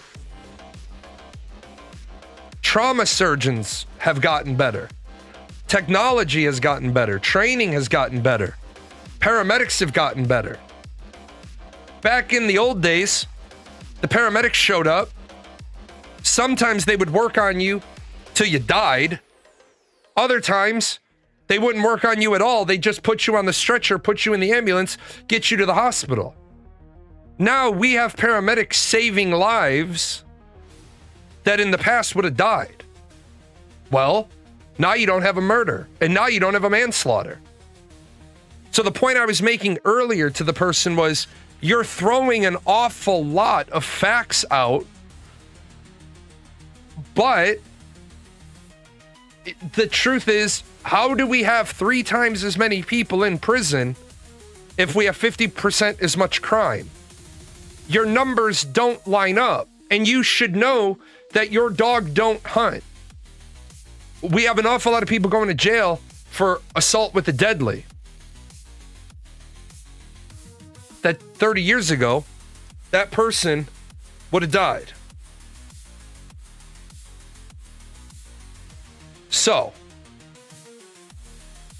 unfortunately, it is now that time that I have to feed this 5'10" monstrosity that is my daughter. Wednesday, she gets out of school early and she doesn't have a bowling tournament today. So I'm going to take my kid out for lunch. Otherwise, she'll probably eat $47 worth of groceries. I have to do a advertising thing tomorrow because I like to generate money not from you guys. As always, I do want to take the opportunity to thank everybody, the people on Kick. I'm glad that Dan Clancy is no longer trying to aggressively fight against Kick's existence. You see, my chat has changed. My chat is now an integrated chat. There is a lot of value. Yeah, there you go. See, the Kick icon. There's a lot of value in Kick. I like Kick. I wish Twitch paid their partners hourly like Kick does. I really do think that is a good direction. I want to thank everybody for the help that they do with this project, specifically PGN Music.